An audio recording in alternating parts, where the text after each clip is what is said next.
you. Shh! Get lost, Monica! I don't want to see you back here until you're ready to wake up and start doing things properly! Right now, you're a disgrace to my kitchen and to the Hotel de Boer name! It was an accident. I'm sorry, did you hear me asking for excuses? No, I'll do better, I promise. Why is she so aggressive? She won't even listen to what the poor girl has to say. Oh, hey, cut her some slack. You gotta at least hear her out. Wait! Huh? Who do you think you are telling me? Wait a sec. Navia? So, you're bringing backup now. Suit yourself! You're still wasting your time!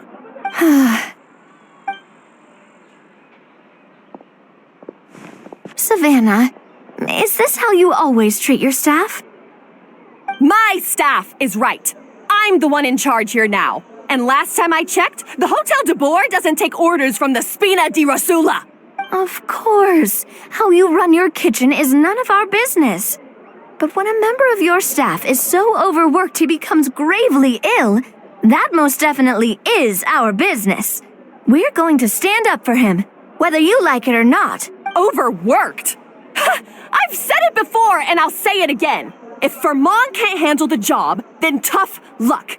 There are plenty of other capable people I can hire instead. But Fermon can do the job, he just... Monica, back inside, now! Huh? But you said I shouldn't come back until... Just do as you're told, and not another word out of you! Come on, we have work to do! Wow, what a horrible person. Sorry. Looks like I've dragged you into some drama again. Her name is Savannah. She's the new head chef at Hotel de Boer.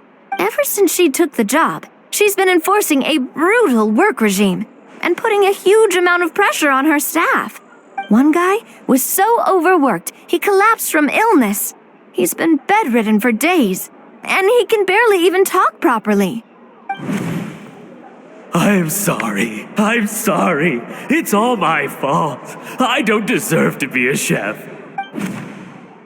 At his family's request, the Spina di Rosula is trying to mediate on his behalf. We're not exactly making a ton of progress, as you saw.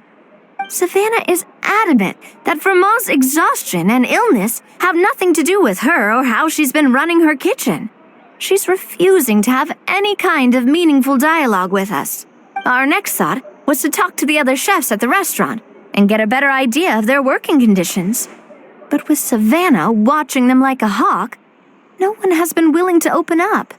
And that's why I'm here, doing it the old-fashioned way. Camping out, watching, and waiting for an opportunity. Oh, shoot. It all makes sense now. Sorry. Paimon should have thunk before she spoke. Did Paimon ruin everything? Oh, no, not at all, Paimon. Honestly, the way she was laying into Monica, someone had to step in. I'm sure I would have piped up if you hadn't. And besides, I don't really think I'm built for espionage. Yeah, meaning it's gonna be all the more difficult to get the inside scoop now. Oh, I might as well head back to the Fleuve Cendre then. We'll need to come up with a whole new game plan. Paimon will join you, 'cause this is kinda all Paimon's fault. Guys, it's fine. You don't need to worry about it. That said, if you were planning to visit the Fleuve Cendre anyway, let me take you out for a meal. I'll make sure it's a proper feast. A really famous chef just joined the Spina di Rosula's tavern. Her name is... Sorry to interrupt. I just wanted to apologize for the scene you witnessed just now. We shouldn't subject our customers to that. This is a small token from us. It's some candy from Monica. She asked me to make sure it was delivered into your hands. Monica's the one apologizing? Clearly Savannah is the one who owes an apology. Our head chef has been a little highly strung lately. Sorry for everything. All right. Since there's candy, Paimon will drop it. Not the candy. Thank you for understanding. We'll make sure to pass your feedback on to Miss Savannah. A little highly strung, huh? Paimon doesn't get it. How did someone like her even become head chef? Well, according to Fermat's family, she hasn't always been like this. But that's a story for another time. Let's try this candy. Oh, Paimon totally gets it. Come on, dig in! Huh?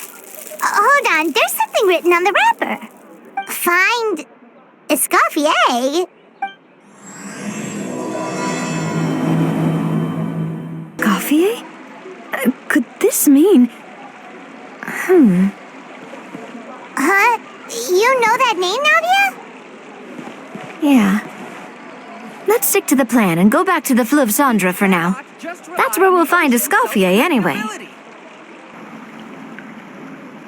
So, who is this Escoffier anyway? Well, for starters, she used to be the head chef at the Hotel de Boer, before Savannah. She recreated the legendary Gâteau de Boer and restored the restaurant back to its former glory. Safe to say, she's the most renowned head chef in the Hotel de Boer's history, after the culinary genius Modeste himself. Gâteau de Boer? That's the super exclusive cake that they only sell a few slices a day, right? Wow. Why the heck would she let Savannah take her place? Well, apparently, the Hotel de Boer was reported for a safety incident. Someone claims that the kitchen was adding an illegal substance to their menu. But none of the chefs had any idea how it could have gotten into the food.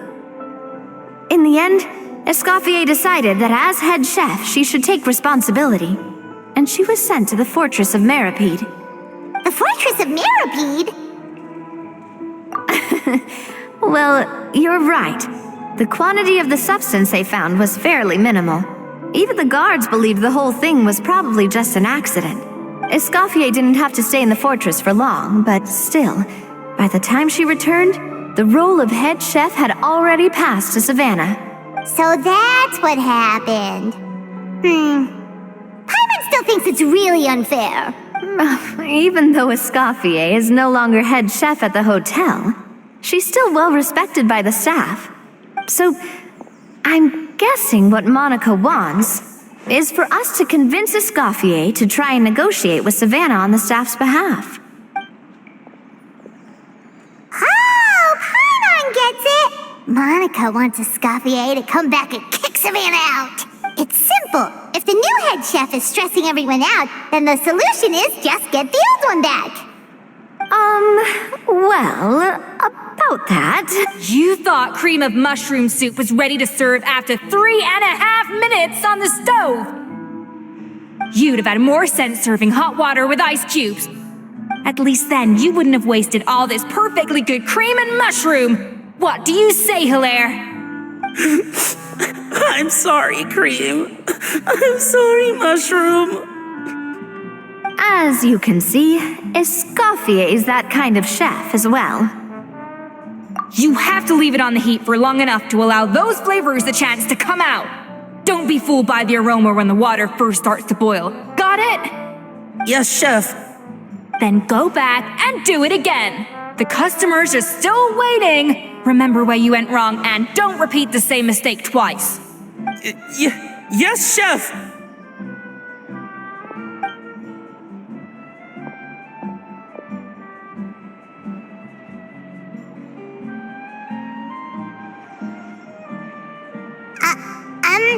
Excuse us, we're... Waiting to be served? Sorry, we're pretty busy. I'm afraid you have to join the line. Oh, no, we're not here to eat. So you're not paying customers? Then I'm afraid the wait will be even longer. It's hard to talk to Escoffier when she's in the zone. Let's take a seat. We can catch up while we wait.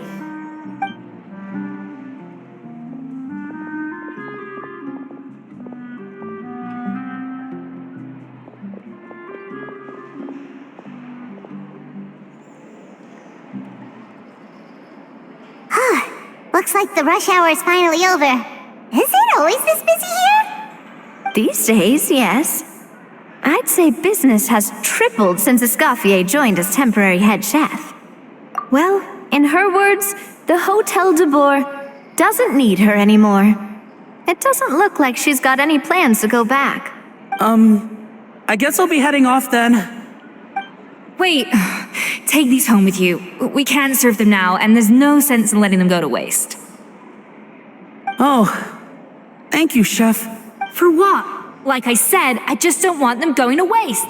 Oh, and tell Fiamma to get well soon, so you're not running yourself ragged every single shift. Fiamma. That's the second time we've heard that name. Who is that again? He's the chef that fell ill from stress. Hilaire is his son, and with Mom stuck at home taking care of Dad, he decided to pick up some work to help pay the bills. Escoffier knows their situation, so she's been making some extra food every day for him to take home. Hey, I heard that, Navia! I've told you before, no one's making extra food. Hilaire is making blunders in the kitchen, and I can't serve his failed dishes, so he might as well take them home. Yeah, failed dishes that just so happen to be nutritionally complete every single time. So you two must be the world-famous traveler and his companion, Paimon. Yes? Is there something I can help you with? Oh, so you know us already. We'll skip the introduction then. We're here to talk about Savannah. Oh, I certainly am. The Spina's headquarters are right next to the tavern. And I've lost count of the number of times Navia's come to pester me about it. But I don't work for the Hotel de Boer anymore. And being ex-head chef doesn't give me the right to interfere with that business. Besides, I'm the one who persuaded Savannah to take the job in the first place. What? Well, she was a much gentler person back then. A little timid even. She wasn't at all confident that she was the right fit for the role. That's hard to believe. Are we definitely talking about the same Savannah here? Honestly, I do wonder if she's just emulating me. I mean, I'm not the most pleasant head chef to be around either. Anyway, suffice to say that given the history between us, it'll be tricky for me to tell her she's doing her job wrong without coming across like a huge hypocrite. Fiamma and the others probably think that Savannah gets it all from me. I wouldn't be so sure about that, Escoffier. Look at this note we got from Monica. She mentioned me. Whatever shortcomings you feel you have, it looks like Monica still trusts you. As for the others, well, how can you know what they think unless you ask them? Monica. Plus, it's not like we're asking you to storm in there and raise hell. We're only in the initial phase of our investigation. All we're trying to do is get the other chefs to open up to us. Oh, Monica. Oh, Monica. Escoffier? I can't believe her! Powdered sugar is supposed to be applied sparingly. Look at all that on the wrapper. It's thicker than the sole of my shoe. Unbelievable! I won't stand for this. She has to learn. Come on, we're going. Wait, so now she's, Let's go catch up to her. We don't want to keep her waiting. Wait, she looks like... Is that Escoffier? Escoffier's back? Yes! I've missed her cooking! I was just saying, Hotel de Boer is nothing without her. You can't match Escoffier's talent. I'm sorry. I'm so sorry.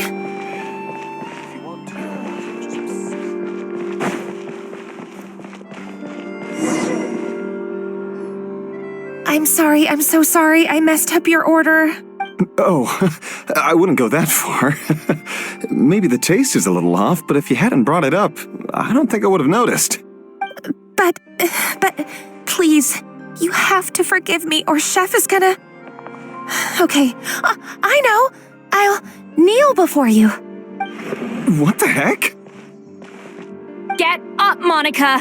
Can't you see that you're just making your customer feel more awkward? Escoffier? If you want forgiveness, then do what any self-respecting chef would do. Make the dish again. And this time, get it right. You cannot go begging your customers to feel sorry for you.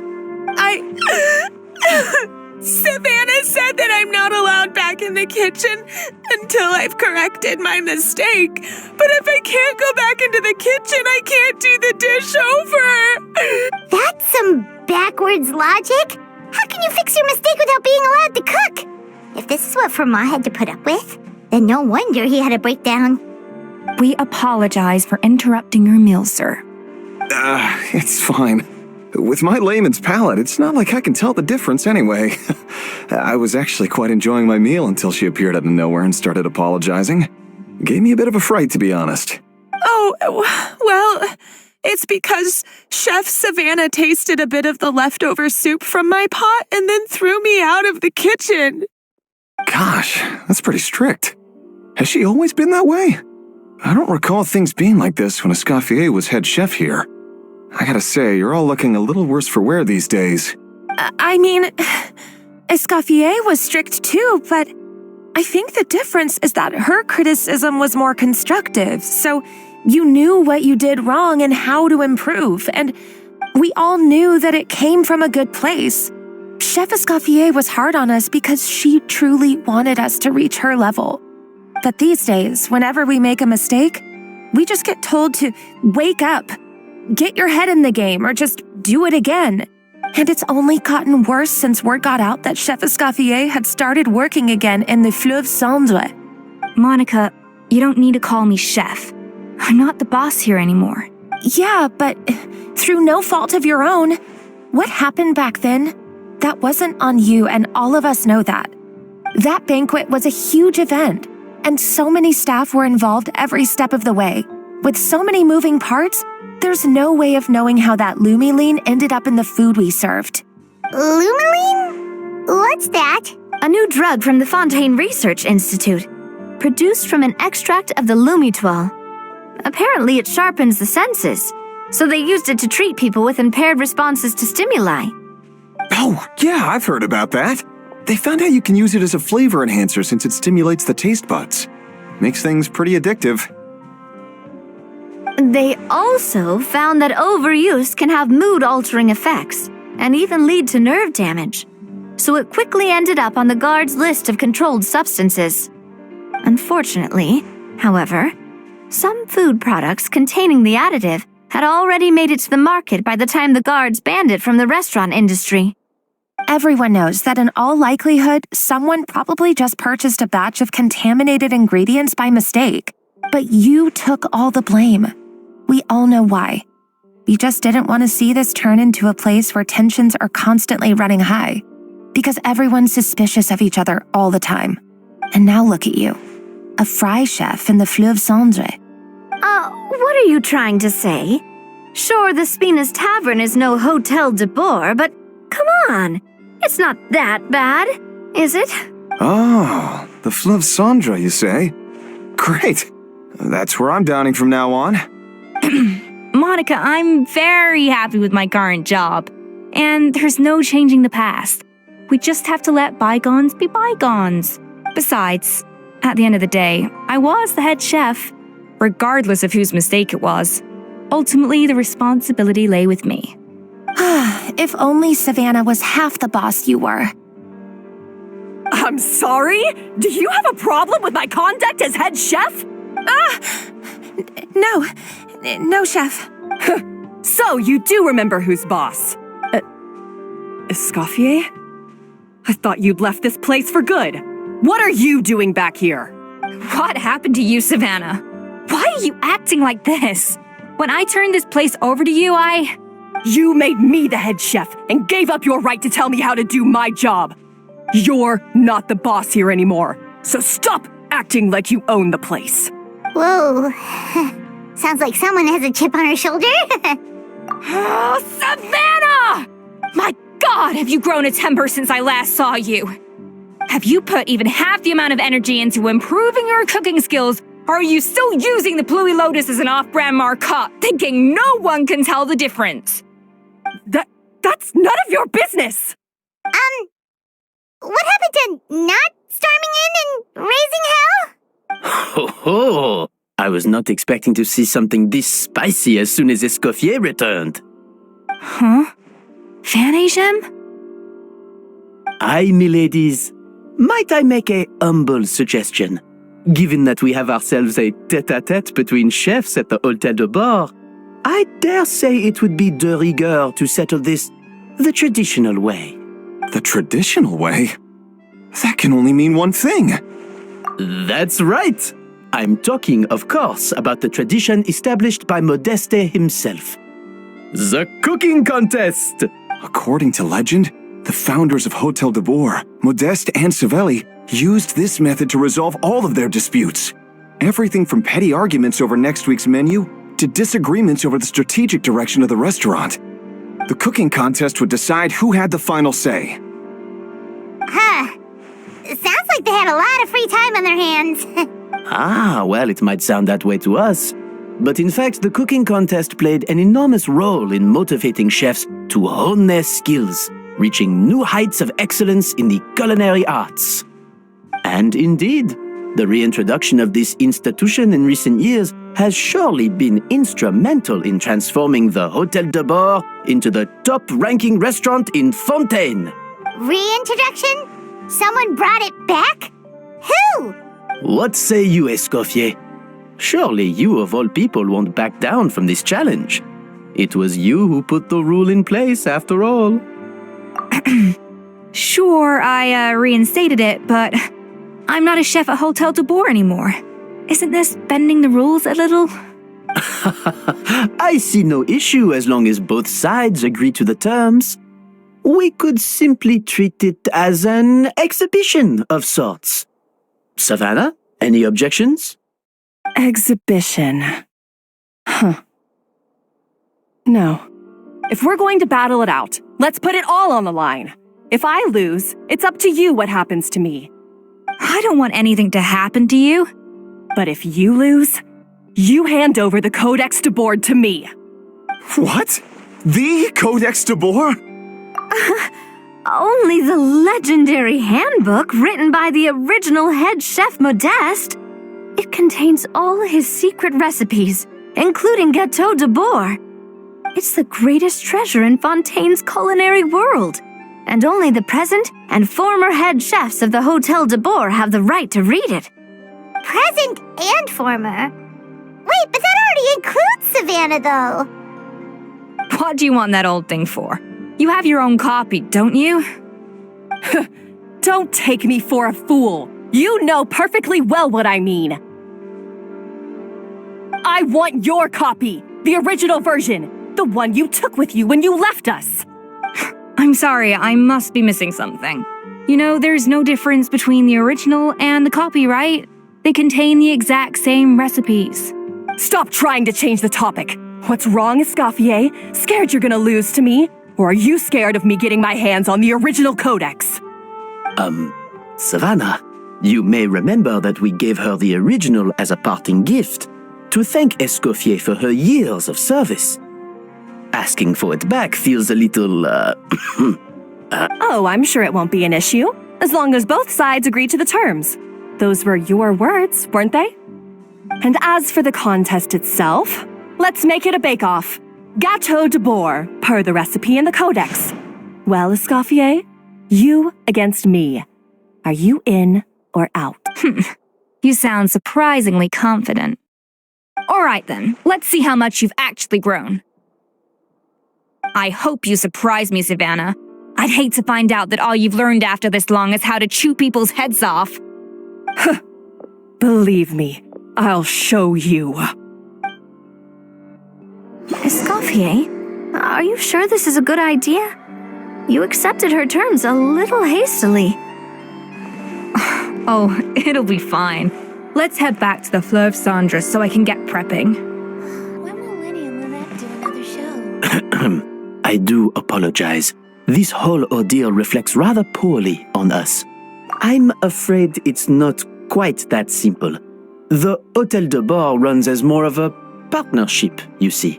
It was founded by two friends, Modeste and Savelli, and it's been that way ever since. So, while I am technically Savannah's boss, it's not really my place to interfere with the business of the kitchen. To be perfectly honest with you, that's part of the reason why I suggested a cooking contest. If Escoffier wins, it would be the perfect opportunity for her to talk some sense into Savannah. Or, of course, if she wanted to return, then... But anyway, I'm getting ahead of myself. Whatever the outcome, this contest will hopefully serve as a turning point for us. Please, pass on my best wishes to Escoffier. I must say, Savannah surprised me with her confidence. Does she really believe she can best Escoffier in the kitchen? I thought she was just blowing off steam when she first raised the idea to me. I can't believe I got to witness that firsthand. I only stopped by here for a quick meal. I definitely got my Mora's worth today.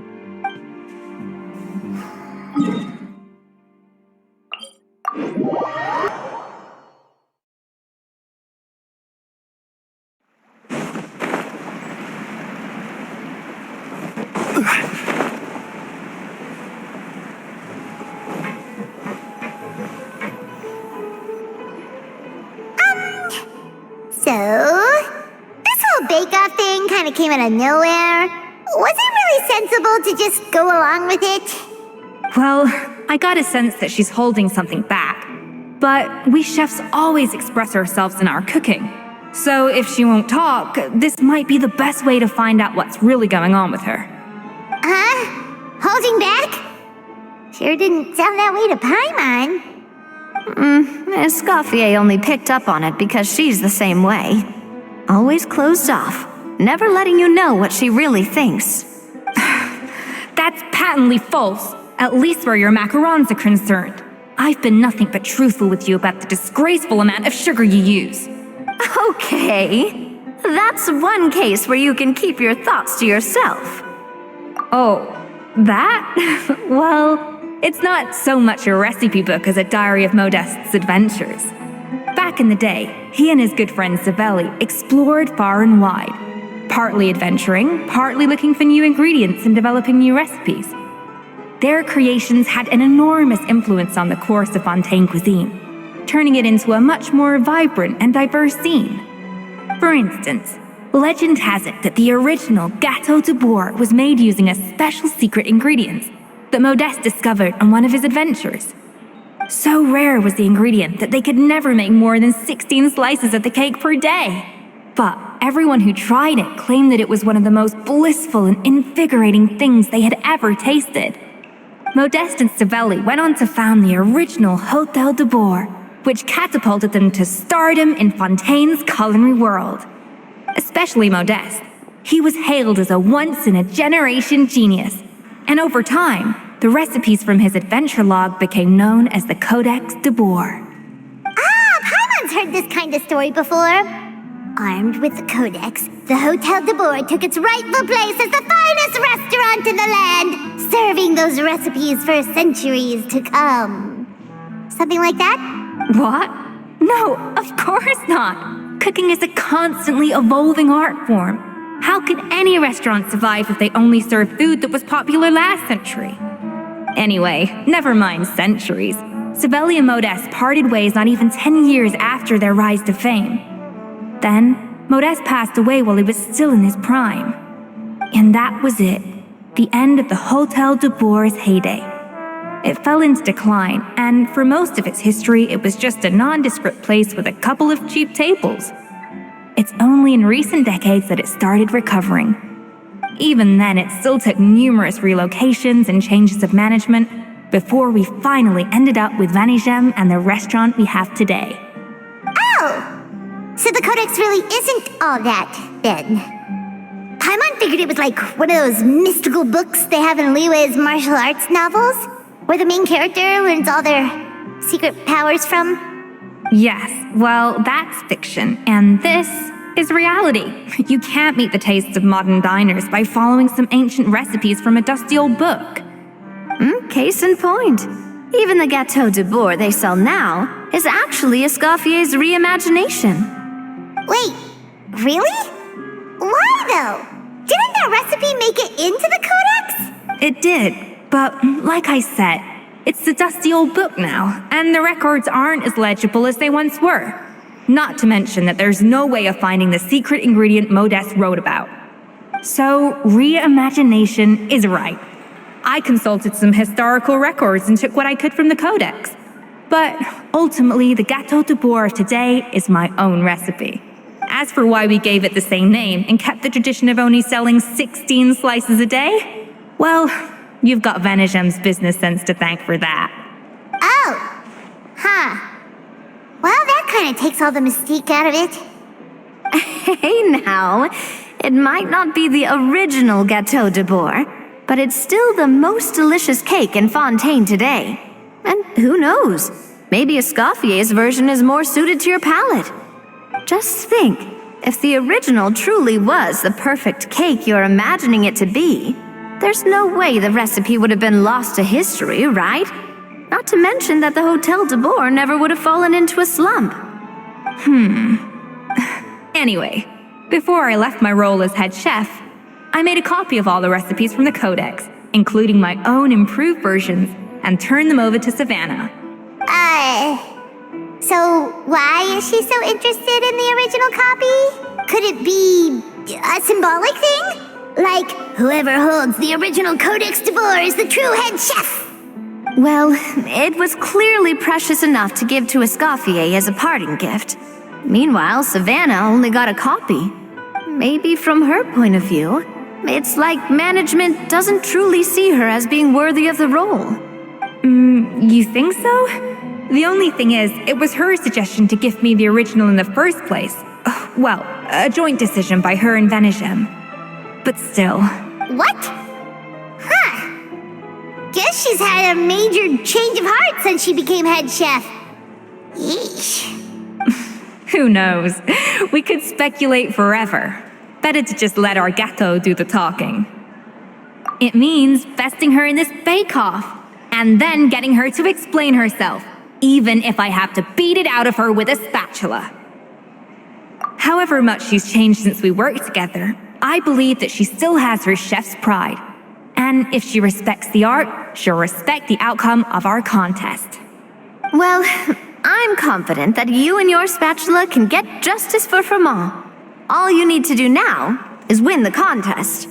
But that should be a breeze for you. Let's not get too ahead of ourselves.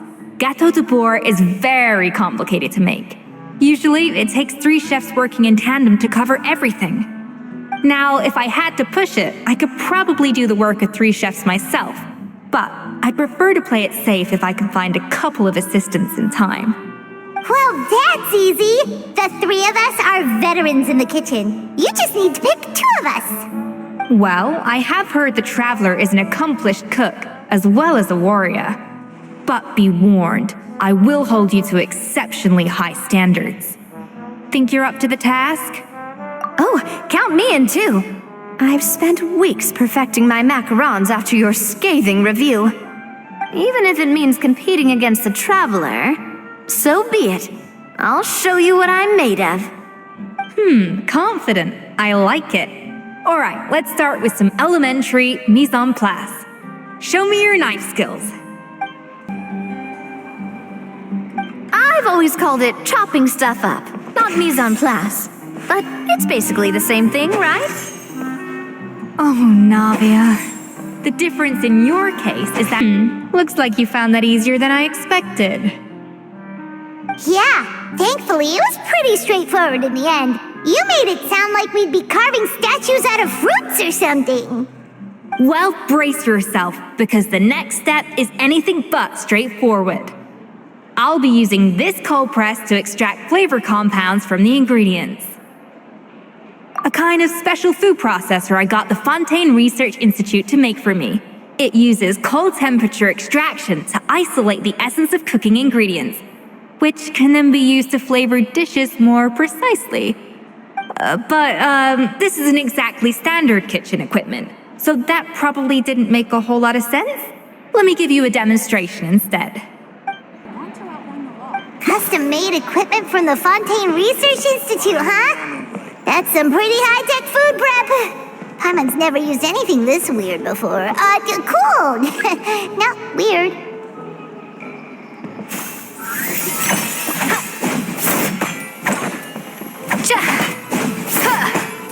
The device isn't cold enough yet. I need to reduce the temperature.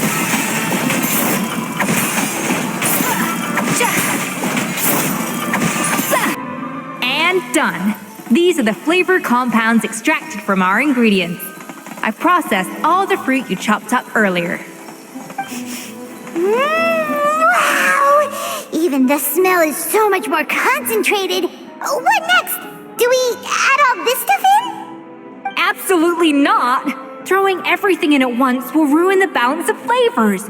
We have to go slowly and carefully to calibrate the exact flavor we want. I'll demonstrate again. Now, watch closely.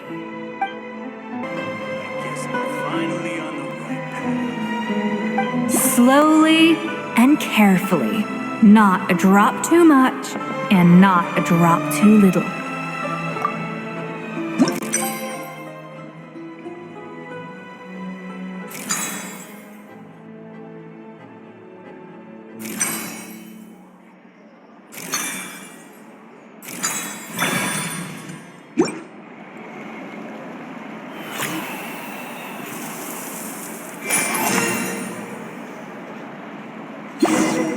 And voila!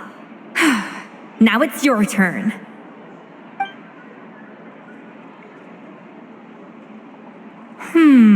Not terrible. Considering this was everyone's first time blending flavor extracts, it could have been worse. But the traveler's work was surprisingly good. Are you sure you've never done this before? You got almost perfect results on your first try. Oh, well, they do say adventurers are multi-talented folks. Now I've seen it firsthand. Alright, now for the part I've been looking forward to. I want each of you to cook something from the Hotel du Bois' current menu. I'll judge your submissions and give you a final score. That's right. The true test of your cooking skills is the finished product. It'll be good practice for the contest itself. Now get to it. Chop chop!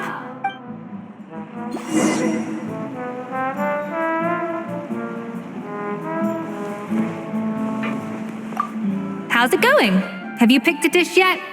Choose wisely. I expect you to present the most delicious thing on the menu.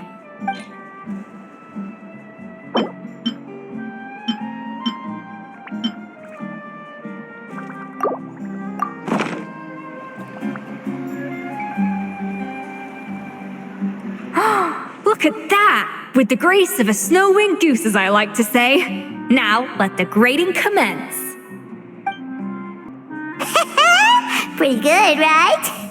Not to brag or anything, but Paimon's a bit of a connoisseur when it comes to la food. 6 points. What? Oh, well, fair enough. Paimon doesn't cook all that often, so as long as it's a pass. That's 6 out of 100. What? You say you're a connoisseur, but it's quite clear from this dish that you have far more experience consuming food than creating it. By that logic, I suppose you think listening to Lady Farina on repeat every day would make you an opera singer. Aww. Oh, me next. I'll have you know that this batch of macarons has 2 whole tablespoons less sugar than my previous ones. So you went from 12 tablespoons to 10? Well, it's nice to know you actually measured it out. Because it tastes like you just threw in whatever was left in the jar. 6 points. Aww. Now to the final dish. So, what do you think? This is our last hope. 8 points. Darn! That's barely higher than what we got. Not exactly. The color is spot on. Beautiful aroma. Excellent presentation. I have to give this one 8 points out of 10. Maybe even 9 points. How did you pull that off? Don't get me wrong, there's room for improvement. But still, this is clearly the work of an accomplished chef. I can tell that you've put many hours of work into honing your skills in the kitchen. I can really taste the grace of the snow-winged goose in this dish. The traveler's journey, with all its trials, tribulations, and setbacks. Not to mention the frustrations of having a picky eater for a partner. Hey, you made that last part up! No way did you taste that! Well, it looks like I lost fair and square. I guess you'll be taking the traveler as one of your assistants then? But if it takes 3 chefs, that still leaves 1 slot remaining. Maybe Paimon and Navia should keep practicing and see how it goes? Chef Escoffier. Oh, it's Hilaire! What brings you here? I heard the news about the cooking contest. You're doing Gâteau de Bois, right? I was just wondering if you needed any help. And you think you're up to the task, do you? Oh, no, I know I'm not there yet. It's actually my dad who wanted to help. Firma, last I heard, you could barely get out of bed. Chef Escoffier, Navia, Traveler, thank you all so much for everything you're doing for me and my family. I've had enough of sitting around at home while you run yourselves ragged. If you let me, I'd like to help you win this cooking contest. Yeah, I was gonna say the same thing. Don't you worry. I'll be fine. I'm feeling much better now. I'm sorry. I know I've been rather useless these past few days, but not anymore. The fact is, I'm a fine chef, despite recent events. I've proven myself in the Hotel de Bois kitchen, so if anyone's qualified to work under Chef Escoffier, it's me. I think. I hope so. Firma, have you even set foot in a kitchen since leaving Hotel de Bois? I have not, but I'm fully rested now.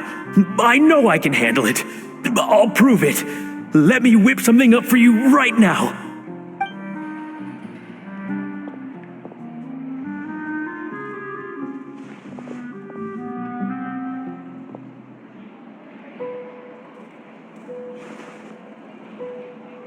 Huh? That's strange. Why are my hands shaking? What do you call this, Firma? I can't seem to grip my knife. Do it again! Again!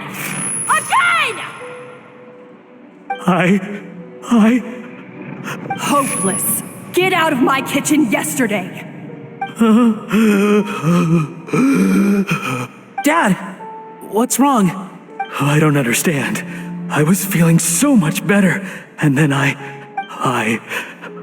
will I never be able to work in a kitchen again? Dad, talk to me. What happened? I think the real issue here is not physical exhaustion, but psychological trauma. Monica, when did you get here? Probably because you were all concentrating so hard on your cooking. I didn't want to interrupt your flow. But anyway, Firma, I'm so sorry. If only I'd known how serious your situation was, I would have stood up for you sooner. You have nothing to apologize for, Monica. During those long nights of redoing every order, you were the only person who looked out for me. Well, come on. All I did was make you some tea. I doubt it was much help. Savannah was so ruthless toward you. I probably should have brought you something stronger. She sounds like the worst. All right, another Savannah horror story. Let's hear it. She's been getting harsher and harsher on us ever since she heard about Escoffier's new role in the Fleuve Cendre. Seems like no matter what we make, she'll find something wrong with it. What is this? It looks like a dog's been at it. In the trash now! Then she orders us to redo the dish again and again, but we never know what's going to make her happy. Do it again, do it again, do it again! Every time you remake it, you just get another earful from her. Either straighten yourself out or get out of my kitchen! So now, it seems like just picking up a kitchen utensil gives me flashbacks of her yelling at me. Oh man, that must be awful. The more I want to get it perfect, the more my hands shake, and the more scared I am of making another mistake. How can you give up so easily, Fiamma? You weren't a quitter when you were working for me. And even under Savannah, you talk about working late into the night trying to perfect your dishes. That says to me that you still hadn't lost that determination to prove yourself. What changed? I don't know what's come over me. When I think back, I just remember feeling like my heart and my hands were growing heavier and heavier as the shift went on. Each time I had to redo a dish, my heart sank a little further. Maybe Savannah was right. Maybe I am just hopeless at this. Dad. I see. Well, it sounds like there are some deep issues at work here. Ones that won't be resolved by merely seeking compensation. I will win this contest, and after that, I encourage you to approach Savannah and talk this out. But what if you can't find another assistant in time? Clearly, I'm in no state to help out. You think being one person short will ruin my chances? Let's not forget, I taught you and her everything you know. Even if I had to go it alone, I would present the perfect gâteau. Oh, well, Paimon and Nadia will still keep practicing, just in case. And so will I. Yeah! And if worse comes to worse, we can always get the Spina di Rosula to put out an emergency call for chefs. There's gotta be someone out there, right? Actually, I thought maybe I could help. That's sort of why I'm here. What? Why didn't you say so? I was going to, but then, well, this is the first chance I got. You do this for us? Thank you so much, Monica. All right, fine by me. But aren't you still working for Savannah? Joining the other side seems like a guaranteed way to put your future employment in jeopardy. I know, but it's all right. I've made up my mind. With the way things are, I can't keep working for Savannah much longer anyway. Unless I want to become the next Fermat. I'm done with sucking it up. It's time to try and turn things around.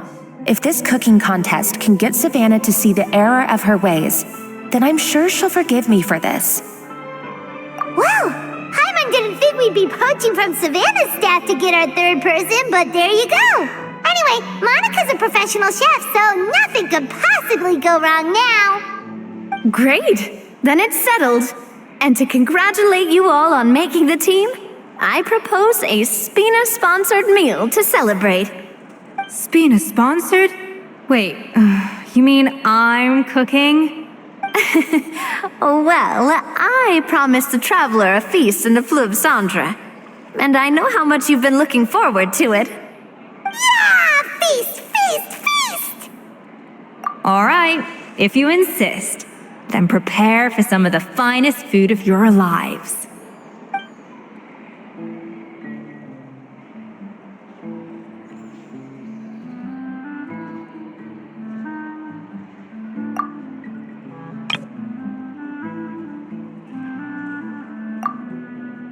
That's not a bad idea, actually. Wait, hold on. You need to finesse that further.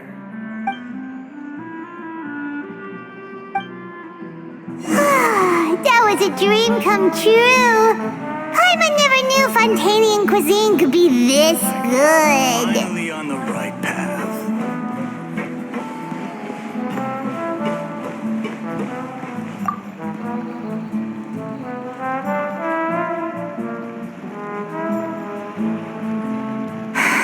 Why, Savannah? Why? Oh, nothing. I was just flicking through the original Codex de Boer.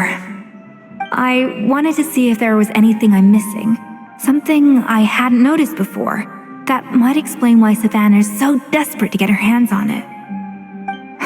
But I can't find anything. It's just some hastily scribbled recipes in between diary entries from Modeste's adventuring phase, and most of it's not even legible anymore. The copy I gave her not only has all the recipes in full, but even includes my own private tips and notes from years of experience. Surely that's infinitely more useful than this old thing. Yeah, maybe. Still, it's just hard for me to imagine that the Savannah I knew would go to all this effort just to make a point. We were. At least I always thought we were. She was a little shy, but meticulous with everything and everyone she dealt with. She made a few mistakes here and there, but she was quick to correct them whenever they were pointed out. And she was always striving to improve as a chef. Those qualities are why I recommended her to replace me as head chef. I never imagined for 1 second that she'd cause Fiamma and the other staff so much grief.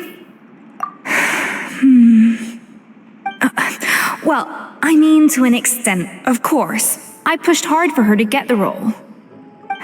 And the idea that she turned out like this because of me is difficult to come to terms with. I wonder if this is how Modeste felt back when he was writing the Codex. Yes, with his good friend and co-founder of the Hotel de Boer, Savelli. The story goes that after Modeste unveiled his Gâteau de Boer and was hailed as a culinary genius, he was admired and adored by all. But his newfound fame slowly drove him and Savelli apart. Unlike Modeste, whose every new creation was an instant hit, Savelli seemed to face setbacks every turn. Doors that would swing wide open for Modeste would shut in Savelli's face. And with Modeste being whisked off to all manner of functions by his celebrity friends, he had less and less time to discuss the culinary arts with Savelli. People started gossiping about Savelli, and their relationship between the two gradually soured. Everything came to an abrupt end when Modeste, still in the prime of his life and still hailed as a genius, suddenly died from an acute illness. And that was it. They neither had a decisive split nor got the chance to properly reconcile. Their story just came to an end. One rumor had it that Savelli actually killed Modeste out of jealousy, even as the latter was hoping to make amends. Unlikely, it's a popular theory, but there's no real basis for it. At least there are no records of Savelli ever being convicted of a crime. Still, beyond a point, there's no way of knowing what truly happened in the past. All we can do is try to make sure the present doesn't quite go as badly. And that's why I have to win this contest tomorrow. Then get the truth about everything that's been going on, even if it means cracking her open like a nut. You're right about that. Just follow my lead and victory will be ours.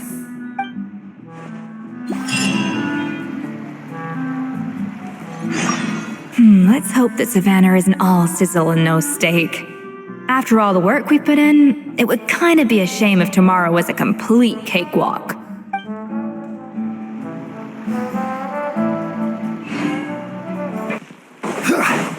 Did you hear the news? Escoffier's coming back for a cooking contest. Wait, seriously? Escoffier in a cooking contest? Now that I've got to see. I don't get it. Why would anyone in their right mind challenge her to a cooking contest? Mesdames et messieurs, welcome one and all to the Hotel de Boer and to this most exciting of cooking contests. Savannah, I brought the original copy of the Codex you asked for. Monica? In the interests of fairness, this contest will be conducted in a double-blind format. Once the dishes are complete, they will be sent to the back of the kitchen where they'll each receive a label. The labels will be placed out of sight underneath the plates, only to be revealed after the judges have sampled them and reached a final verdict. This is to ensure that no one will know which dish is made by which contestant. As one of the judges, I promise to be fair and impartial. When my meal got interrupted yesterday, I never thought this is how they'd make it up to me. Getting a seat on the judging panel is a pretty sweet deal. Both contestants have taken their positions. Then, without further ado, let the Hôtel de Bord cooking contest commence!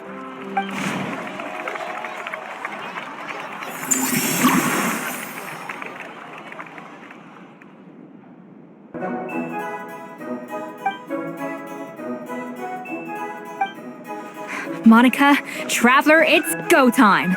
Let's do this. Oh, even the best chef in the world can't flavor their food without prepping the flavoring, right? Even the best chef in the world can't flavor their food without prepping the flavoring, right?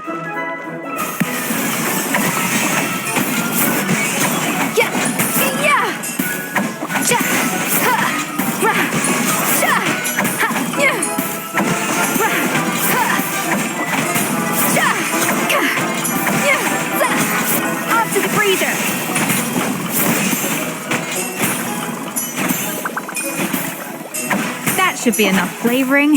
Now hurry up and balance the flavors.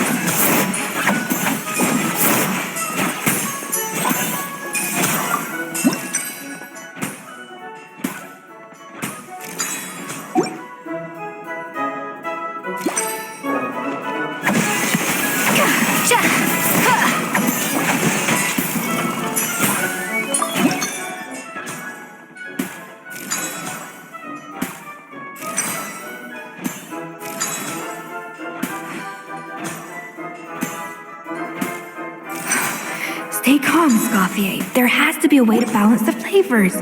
Just think.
A little remove booch.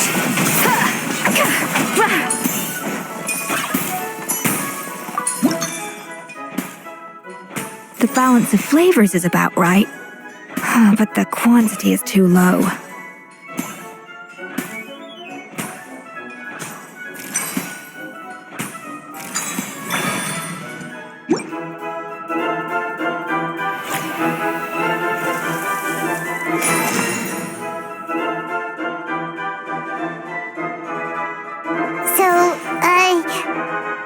What do you think?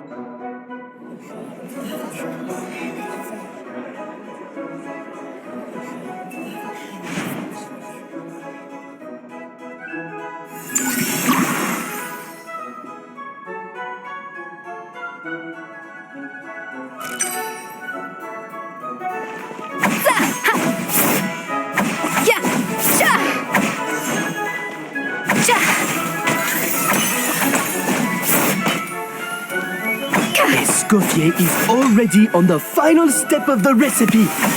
Let's check on Savannah's progress.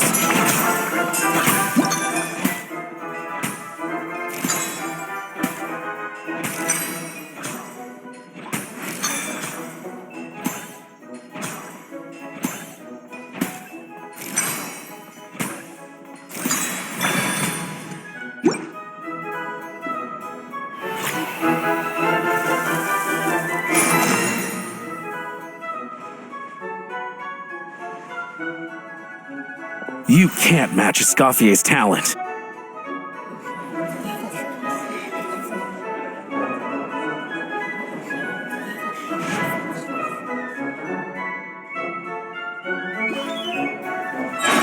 I present to you Gâteau de Bourg.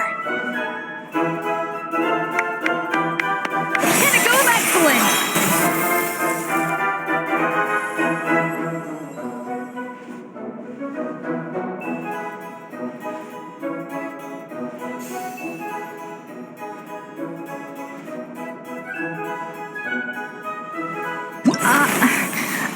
I was just exercising caution. I had to make sure everything was perfect. Time's up!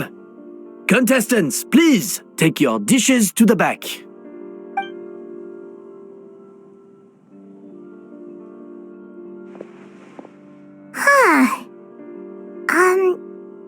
That guy was right. You really can't tell whose is whose just by looking at them. We both made the same dish after all. For all her flaws, Savannah's a talented chef who earned my recommendation for good reason. She wouldn't screw up something as elementary as the cake's appearance. Whoa! This is really rather good. Wonderfully soft and fluffy. Beautifully sweet. This is a masterclass in how to make Gâteau de Bourg. I would give this one at least 9.9 out of 10. Only because there's something about the flavor of the base. It's just a little different from the recipe I'm used to. Huh? Really? I couldn't tell. All right, on to gâteau number 2. I haven't had a single bite and already this aroma is a delight to the senses. I have a feeling that this gâteau will be a gâteau for the ages. How exciting! I'm gonna dig in.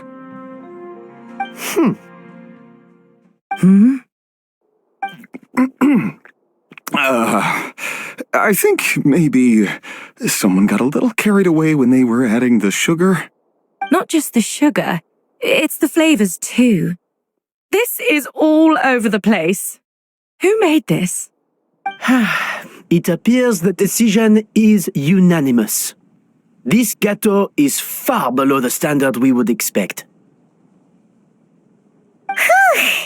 And Paimon thought this might actually be close. Turns out she can't bake to save her life. Something's not right here. Savannah may not be perfect, but no way is she this sloppy. I can now declare that the creator of the first gâteau has won this cooking contest. Now, all that remains is to turn the plate over and reveal the chef's name underneath. What? It's Savannah? No! That's impossible!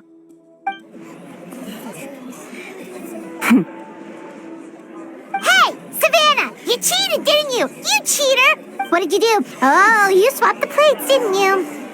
Well, someone's a sore loser. These cakes went from the oven to the judge's table without me ever laying a finger on them. And everyone here can attest to that. It was Van Gem's staff who labeled them in the kitchen. If you're looking to accuse someone, why don't you start with them?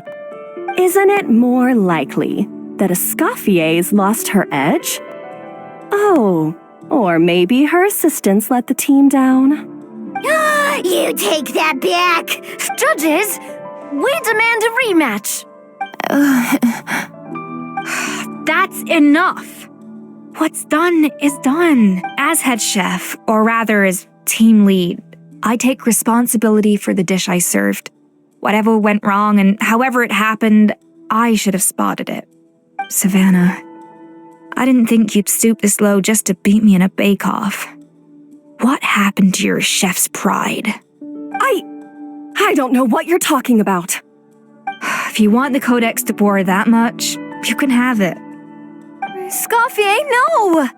But you must promise me that you'll apologize to Firma and compensate him for everything you put him through. It's a little late to be negotiating terms. The contest is over and I won. That means you owe me the Codex, and I owe you nothing.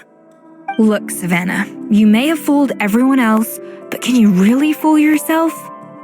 What I'm offering is to accept defeat without looking to expose what you've done. But only on the condition that you promise to stop putting so much pressure on your staff. Fine. I'll treat this as your final handover of duties from one head chef to the next.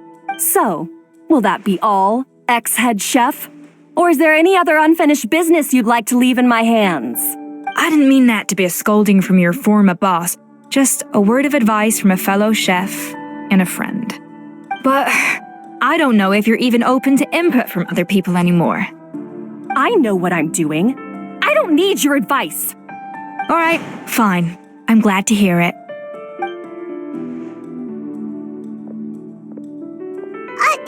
Escoffier! The Codex de Boer! Finally. Now, at long last, I will succeed. Escoffier? How could you let her get away with this? Yeah! The Codex is a souvenir of your time here! Doesn't that mean anything to you? It's all right. It was just a bake-off, not the end of the world. I'm already over it. Besides, it's not all bad. She agreed to compensate Firma. That's mission accomplished for the Spina. Honestly, if I'd have known that giving her the Codex would solve everything, I'd have just done that in the first place. I mean, why bother with the whole cooking contest? It's such a waste of time and energy.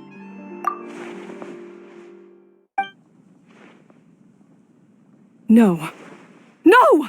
This doesn't make any sense! Huh? That's it? No secrets, no nothing? I don't believe it! This can't be happening. Oh, Chef Savannah! Savannah?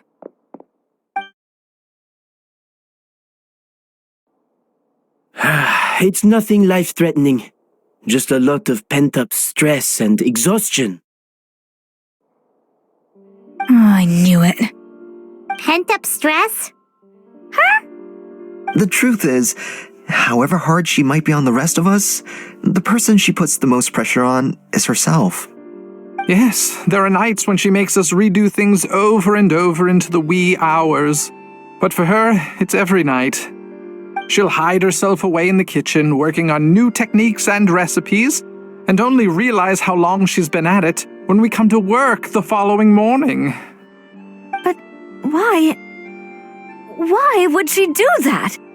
Our best guess is, she doesn't want to be seen as less of a chef than Escoffier. And there it is.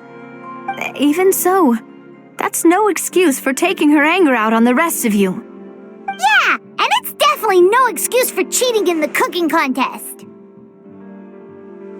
About that, we honestly have no idea how she did it.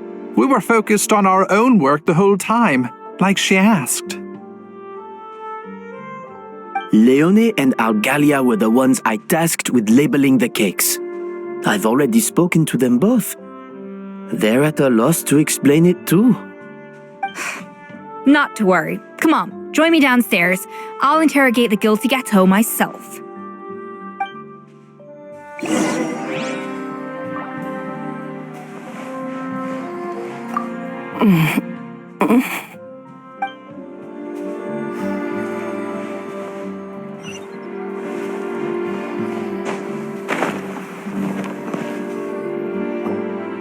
Well, how is it? Have you figured out what it was? Oh, this is aggravated assault on my palate. I'd rather eat wet cement than this. Is it really that bad? I made sure the taste tested before it was served. Oh, relax. This isn't your cake. Savannah never switched the plates. The offending flavors are coming from in between the icing and the cake base, which means someone tampered with it while it was being made. Or in other words, we have a traitor in our midst.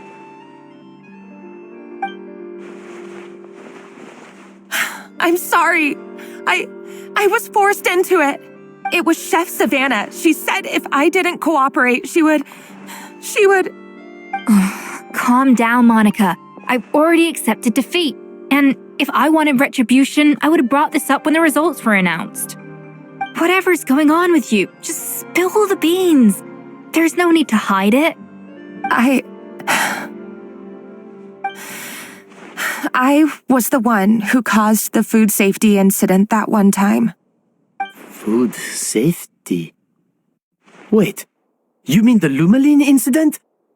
So you procured the contaminated ingredients? I think so. Savannah and I were on procurement that day. I didn't check everything as well as I should have, and so I let contaminated ingredients make it into the kitchen. But I swear I didn't do it on purpose. I had no idea there was an issue with them, and I didn't know it would end up with Escoffier going to jail. But the last thing I expected was for Savannah to use it as leverage to blackmail me with. This is crazy! So Savannah pressured you into sabotaging Escoffier's cake by threatening to expose your secret if you didn't? I know, it's terrible. I'm so sorry. I was so scared. The thought of Chef Escoffier finding out that I put her in jail, it made me freeze up with fear. I thought Escoffier would hate my guts if she ever found out, and yet somehow that's ended up in me doing something even worse. Seriously? All this fuss over a little slip-up? Huh? Firstly, it's not like I got a life sentence. I did my stint at the fortress and now I'm out. And secondly, I had my own reasons for leaving the Hotel de Boer. This wasn't the only factor. So you don't need to feel ashamed or frightened or anything like that. Any more than you need to add butter when you're pan-searing foie gras. You mean, you forgive me? Oh, well, I'm not saying you don't have to take responsibility for your mistakes. You should tell Vanagem to mark down your performance for the past few months. Then do some digging and find out exactly where those contaminated ingredients came from. Sure, you've made mistakes, but now's the time to fix them. Understood? Understood. Good. Now, back to Savannah. What about the original codex would compel her to resort to blackmail? I have my suspicions. Not that I've got any proof to back them up, though. Ugh. What happened to me? I've overheard some customers murmuring about how the Hotel de Boer hasn't been the same since Escoffier left. They think our menu doesn't taste like it used to, especially our signature items. Now that you mention it, I noticed it during the contest too. I couldn't put my finger on it, but the flavor seems subtly different from how it used to be.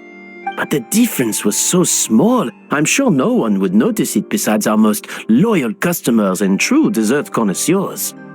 Still, as head chef, it's easy to see why Savannah would get so hung up on it. So many times I've seen her make the cake base over and over again, late into the night, determined to match Escoffier's version. But something's always slightly off every time. Yeah, I've noticed that too. Never really gave it much thought, though. Thinking back on it now, it's clear that Savannah's been in a downward spiral ever since Escoffier left. She wants to prove that she can fill Escoffier's shoes. That's gotta be the reason. But after countless setbacks, she's getting more and more unhinged. And at some point along the way, she switched from doubting herself to doubting Escoffier. Doubting Escoffier? For what? Yeah, it would explain why she was bent on getting the original at any cost. She must have thought Escoffier purposely omitted key details from her recipes when she copied them out. Also, she could retain her place as the #1 chef in Fontaine, the only one privy to all the secrets of the trade. Oh, for goodness sake, what a stupid idea. Of course. Then she finally got the codex only to discover that the secret recipes she's been pining for don't exist at all. Seeing how utterly wrong she was must have been a real shock to the system. It probably brought up everything at once. It overwhelmed her, and she passed out. There's still one thing that doesn't make sense, though. If Savannah had the real recipe all along, how come it tasted different? She might not be on the same level as Escoffier, but surely after like 50 attempts, she'd get it right one of those times. You'd think so, but geniuses like Escoffier are in a league of their own.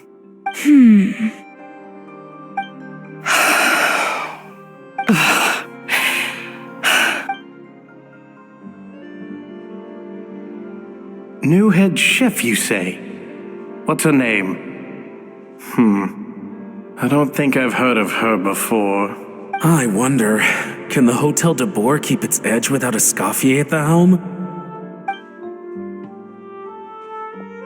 This tastes different from last time. Is it undercooked or something?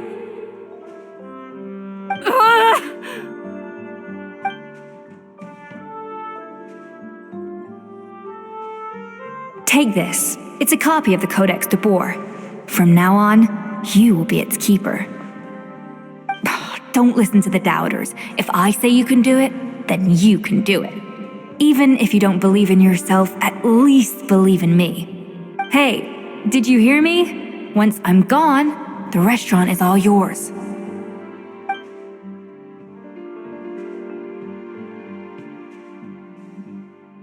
All this time, I've been blaming other people, but maybe I'm the problem.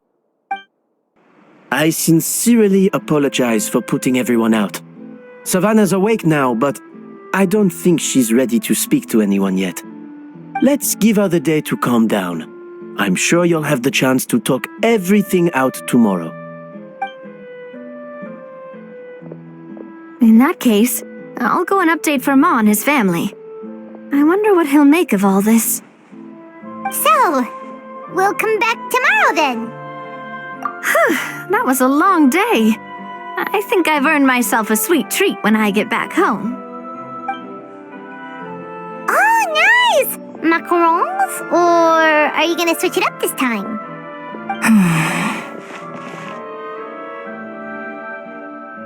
Traveler, how much do you know about the snow-winged goose? Every year they migrate long distances in search of a suitable home. There's always one goose at the front whose job is to lead the flock. Fontaine poets often use the image of that goose to explore the ideas about leadership and genius. They usually imagine someone who's a cut above the rest, a model of perfection. But what those poets don't know is that during a migration, the lead goose is always changing. Once the lead goose shows signs of fatigue, it retreats to the back of the flock and allows another goose to take its place. So the truth is that leadership, with all the responsibilities and pressures that come with it, it's something that everyone takes turns at. But we humans completely miss that fact when we project our own ideas about social hierarchies onto them.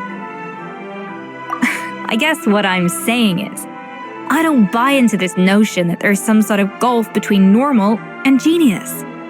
Cooking is a science, not magic. Given the same ingredients, same recipe, and same environment, I see no reason why two different people shouldn't be able to create the exact same dish. Of course, some people have a more sensitive palate than others, and some people are just born bolder or more conscientious. But these are all variables that can be accounted for with time and practice. I'd have no reason to expect so much from others if I believed that perfection can only come from the hands of a genius. The only reason I hold people to high standards is because, well, I believe they're capable of greatness. Okay, I've made up my mind. I'm gonna get to the bottom of why Savannah failed. And come tomorrow, I'll give her the scolding of her life, pointing out all the mistakes she's made along the way. Then she'll finally see the error of her ways. Thank you for your words of encouragement. I'm gonna head to the Hotel de Boer and spend the night investigating. I guess I'll see you tomorrow. Genius? Calling someone a genius is just another way of saying I'm too lazy to figure out how I need to improve. It's a defeatist attitude and I won't stand for it.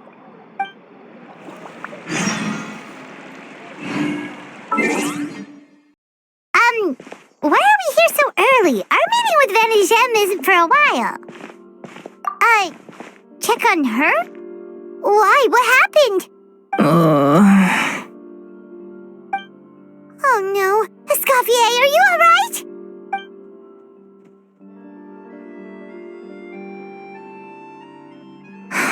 I'm fine. Just need to get some more coffee in me. Huh? What happened to my coffee? Did I really drink it all? Alright. Thanks. I appreciate it. Well, there's cooking facilities here. Or we could just grab a cup of coffee from Cafe Lutece, but either way, hurry!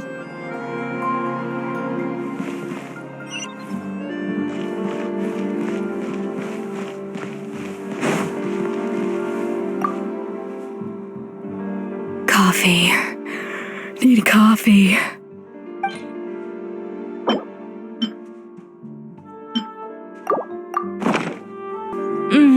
Strong, bitter coffee beans, transformed through expert brewing and balanced perfectly with rich, creamy steamed milk. Wonderful. I feel much better now. Thank you so much, Traveler and Paimon. Glad to hear it, but make sure to catch up in your sleep when you get the chance. I think I figured out where the problem lies. Honestly, it's ridiculous. I don't know whether to laugh or cry. Wait, what investigation? What are you guys talking about? I'll save it for when everyone else gets here. It's so stupidly small, I can't believe it's caused so much drama. Yes, except my failures were stepping stones to success. Escoffier, have you seen Savannah? Huh? No, not since yesterday. Why? What's wrong? After seeing her home yesterday, we were all a little concerned about how she was doing. So, I dropped by her place early this morning to check on her. Only to find an empty house with the doors wide open. I left Alphonse and the others to keep watch at her home, while I checked the Hôtel de Bord. I'm worried something bad might have happened. If she's not here, then where could she be? Boss, Escoffier, bad news. Alphonse? You're supposed to be keeping watch at Savannah's house. We were, but then, just after you left, we found this stuff in her house. Oh, looks like a map with a bunch of random places circled. What does it mean? Wait a second. This feels familiar. I'm sure these places are all connected somehow. Of course, from the Codex. They're all places that Modeste explored on his adventures. Yeah, but I don't understand. The adventure logs in the Codex are too fragmented to be of any use. How come this map shows all the missing details? The Codex de Bord? Then, this place marked in red out at sea. Could that be the fabled birthplace of Gâteau de Bord? Seriously? So now she set her sights on finding the original recipe and beating Escoffier that way? Geez, Savannah. Anything to overcome a gâteau plateau, huh? Ugh, idiot! Does she have a death wish? Those ruins are thousands of years old. Hold on, there's more. Besides the map, we also found these letters. It was you. You let the Lumaline through, didn't you? It sounds like a threat letter. Does this mean that Savannah was responsible for the safety incident? And not Monica after all? Retrieve the Codex by any means necessary. So the cooking contest and the cheating. Someone else was behind her pulling the strings? She's keeping the true recipe to herself. Ugh, this is all such a mess. Paimon needs a second to process this. First, we thought that Savannah forced Monica to cheat in the cooking contest. But now, it turns out that someone else forced Savannah to force Monica to cheat?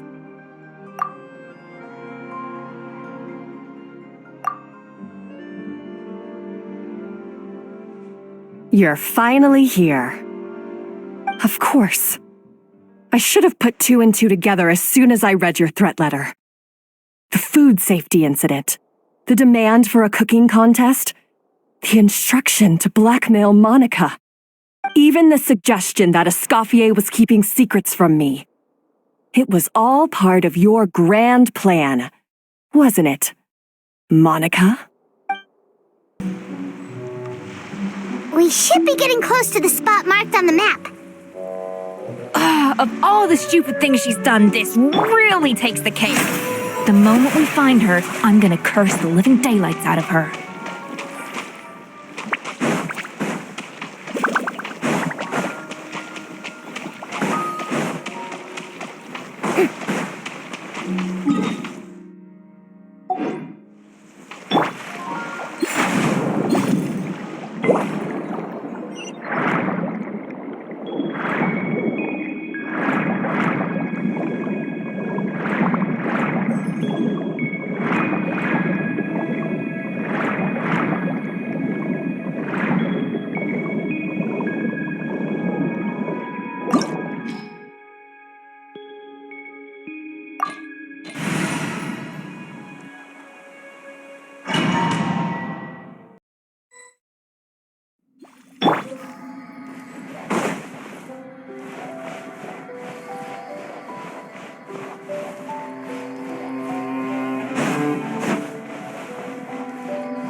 Whoa, this place looks like an underwater restaurant, doesn't it? Suddenly, the idea of an adventure chef finding secret ingredients makes a whole lot more sense. I think Modest's codex mentioned this place. A public bath from the time of Remoria. So yeah, definitely the kind of place that would have served food and drinks. Huh? Some blubber beasts have come to join the party? How did they get here?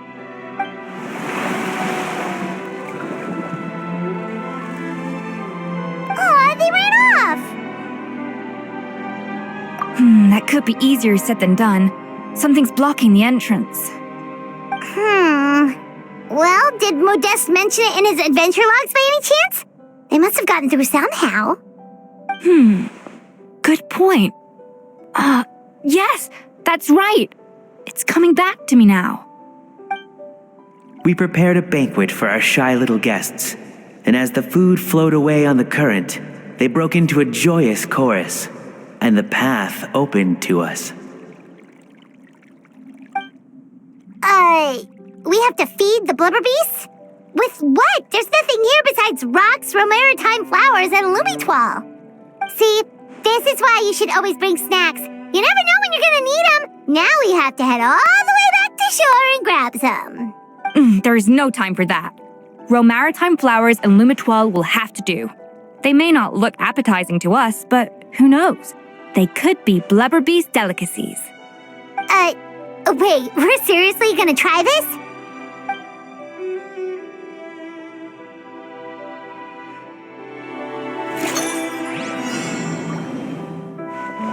Off to the freezer!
Blubber beasts or not, are we sure this stuff is edible? Trust me, they'll love it. Oh, good question. If we try to put them in the pool, we'll probably just scare them off again, and who knows how long they'll be gone. Yes, we can't afford to wait for them to double back. Oh, what was it that Modeste said again? Something about the food flowing away on the current.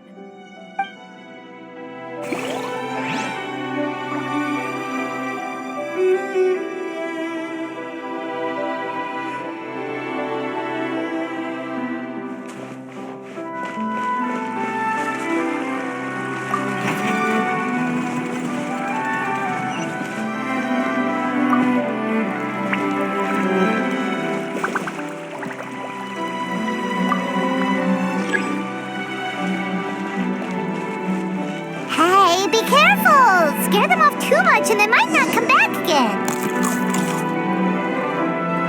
Wow, it's really singing! It must taste better than Paimon thought!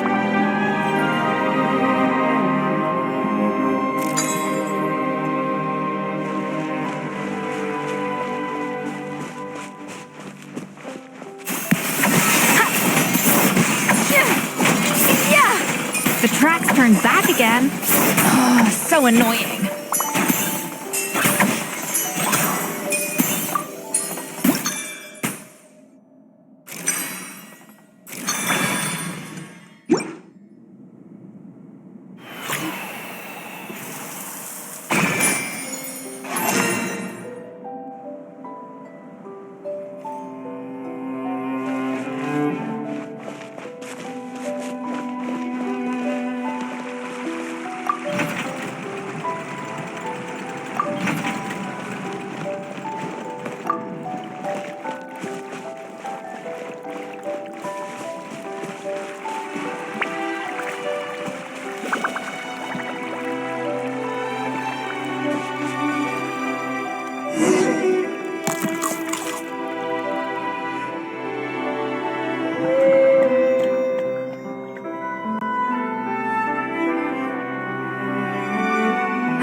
Hey, it's open!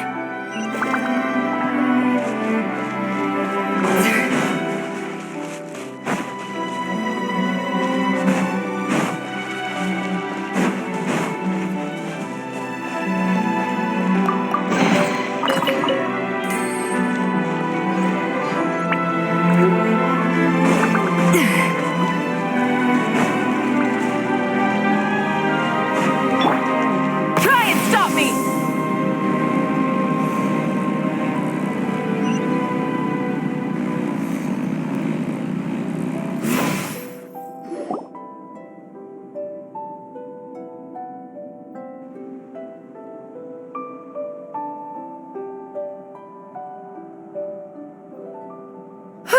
Hey, give me your water.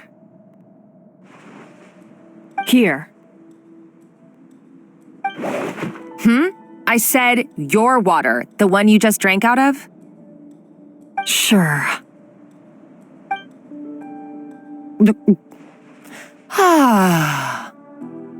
All those years slaving away under Escoffier, and then you. Today, it's finally paying off. Not only have I found the ruin that Savelli kept hidden, but I also get to boss you around like my little lapdog. Hey, go scout ahead for me. If we need to do any more blast tunneling, I want to know where to lay the explosives. Did you not hear me? Get going. Why don't you do it yourself? Oh, when did you learn to fight back? You're always so compliant when I give you instructions by letter. That's because you threatened to expose me for the Lumiline incident. I swear, if I'd known what you were planning, I'd never have... Ha! Don't be so self-righteous. Admit it, you've always been jealous of Escoffier. That's why you lapped up everything I told you. You were terrified of her finding out about your part in the Lumiline incident, and you resented the way her reputation hung over you. So you jumped at the chance to convince yourself that she was the villain, that she deliberately hid her secret recipes from you just to hold you back. It was the only excuse you needed to justify getting back at her. First, idolization, then jealousy, suspicion, and self-deception. That's what this comes down to. It was the same story with Savelli and my ancestor. He offered Modeste his friendship only to murder him out of vanity. He promised to explore the world with him, only to later destroy all records of their adventures. It's a miracle I even found this place. You have no idea the countless hours I spent piecing it all together. So you see, you're no better than Savelli. If you can't beat him, betray him, right? I am no Savelli, nor will I ever be. Oh, put a lid on it. You really think you can absolve yourself of your vindictive and jealous behavior now? Just because you finally realize that Escoffier never kept any secrets from you? You didn't show any remorse when she left, or in the cooking contest. Why start now? You have no right to redemption. You're right. I don't deserve her forgiveness. But I am done being bullied into submission by you! Ooh, feisty. But you should watch your tone. Talking to me like that could get you in big trouble.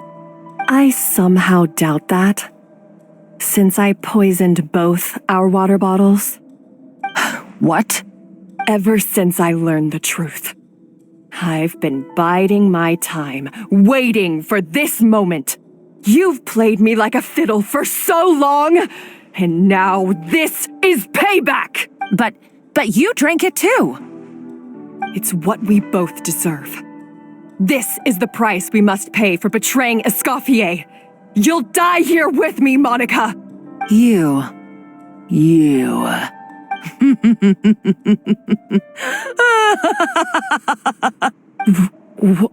What's so funny? Oh, you're too much. I thought I'd play along for a bit just to amuse myself. You gave a very rousing performance. I saw your dumb plan a mile off. There's no poison in these bottles, just clean, fresh water. No. Revenge is a dish best served cold, you know? Did you really think your half-baked plot would fool me? You're a lousy chef, and you make a lousy villain, too. A complete waste of space. No wonder you never amounted to anything. Everything I ever did was a failure. And now, I failed again, for the last time. Hey, why don't you try your hand at being a comedian in your next life? You got a good laugh out of me. But now the show's over. You should have just done like I asked, Savannah. All I wanted you to do was scout the ruins for me. But you had your chance, and now it's time to say goodbye. Stop right there! Let her go, Monica! We've got you surrounded! Escoffier? Ugh, looks like I'll have to keep you around for a little longer. You can't! Stay back if you want her alive! Escoffier and the Traveler. I can't take you both on in combat, but if you so much as flinch, I can end Savannah's life in a heartbeat. Monica, what are you hoping to achieve by this? You're about to commit murder, and for what? A recipe? A recipe? You chefs are all blinded by your myopic focus on kitchen affairs. Well, some of us actually have bigger fish to fry. Modeste had a secret. The truth behind his so-called genius, the je ne sais quoi factor in his Gâteau de Bourg, and it's right here in these ruins. Are you serious? You're here because of a Gâteau de Bourg obsession? You've gone completely mad. I couldn't care less about the cake itself. No, the real treasure is the secret ingredient that Modeste sourced from these ruins. He and Savelli were fools. A priceless treasure of Remoria in the palms of their hands, and they thought, ooh, this would go great in our cake mix. We're talking about a powerful stimulant that also sharpens the senses. That's no cooking ingredient. It's a groundbreaking drug. That's right, I've done my research. It was a drug that Remoria developed for their war machine. I could make a killing by selling it to the treasure hoarders or the Fatui. Will you listen to yourself? You're completely delusional. My eyes are wide open. Just wait till I get my hands on this treasure.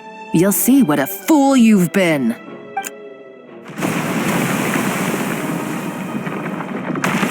Wait, what's that sound? Just when I thought she couldn't get any crazier. She's lucky the whole place didn't collapse. Uh-oh, Savannah's gone too. Monica must have taken her. Oh, what a coward. She's only taken her hostage because she knows that she's no match for you. That's true. Even if she finds the treasure, she'll need Savannah alive if she wants to get out of here in one piece. Oh, well, our path's been blocked, so let's look for another route.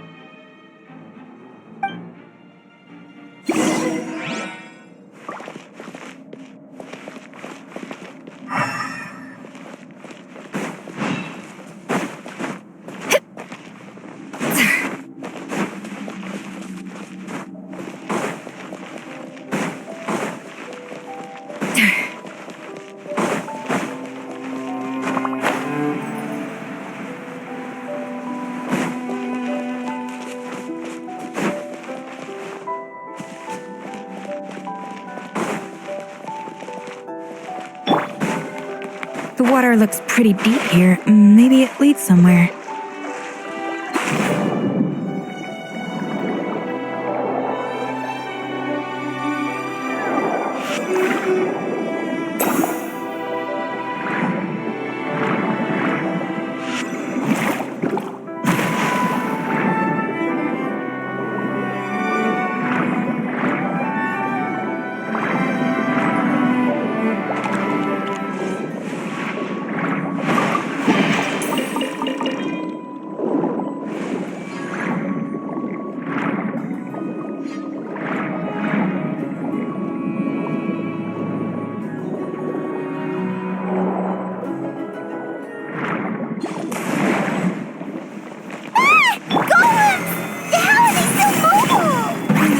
Awakened by the explosion just now.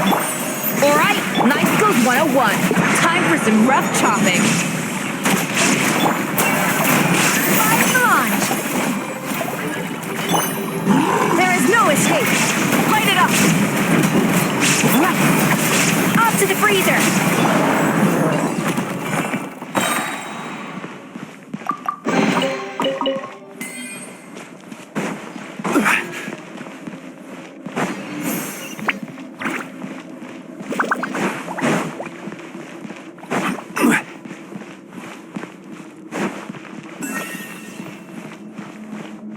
Another door? Guess we need to prepare another feast for our guests.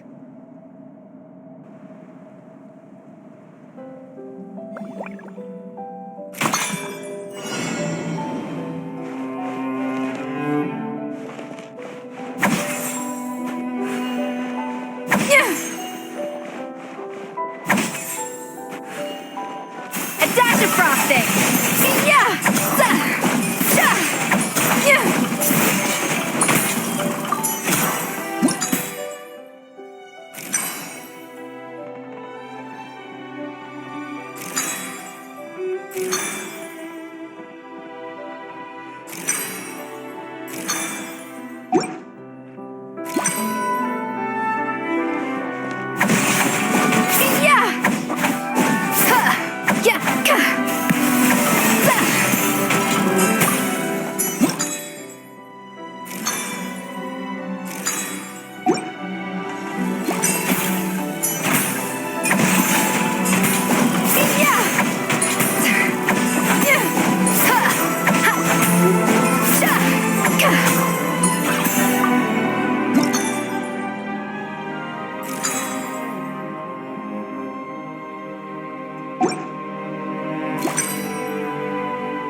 A little amuse-bouche!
It seems to really like the texture of Rome maritime flowers.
Illusion shattered. Strike up. Order guide you.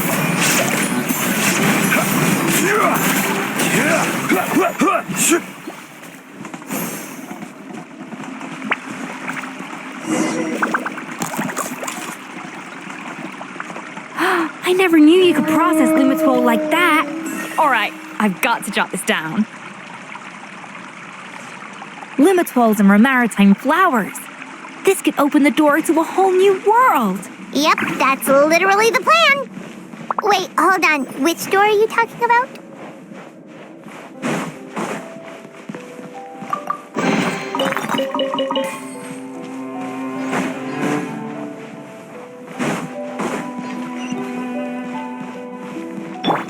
Full throttle!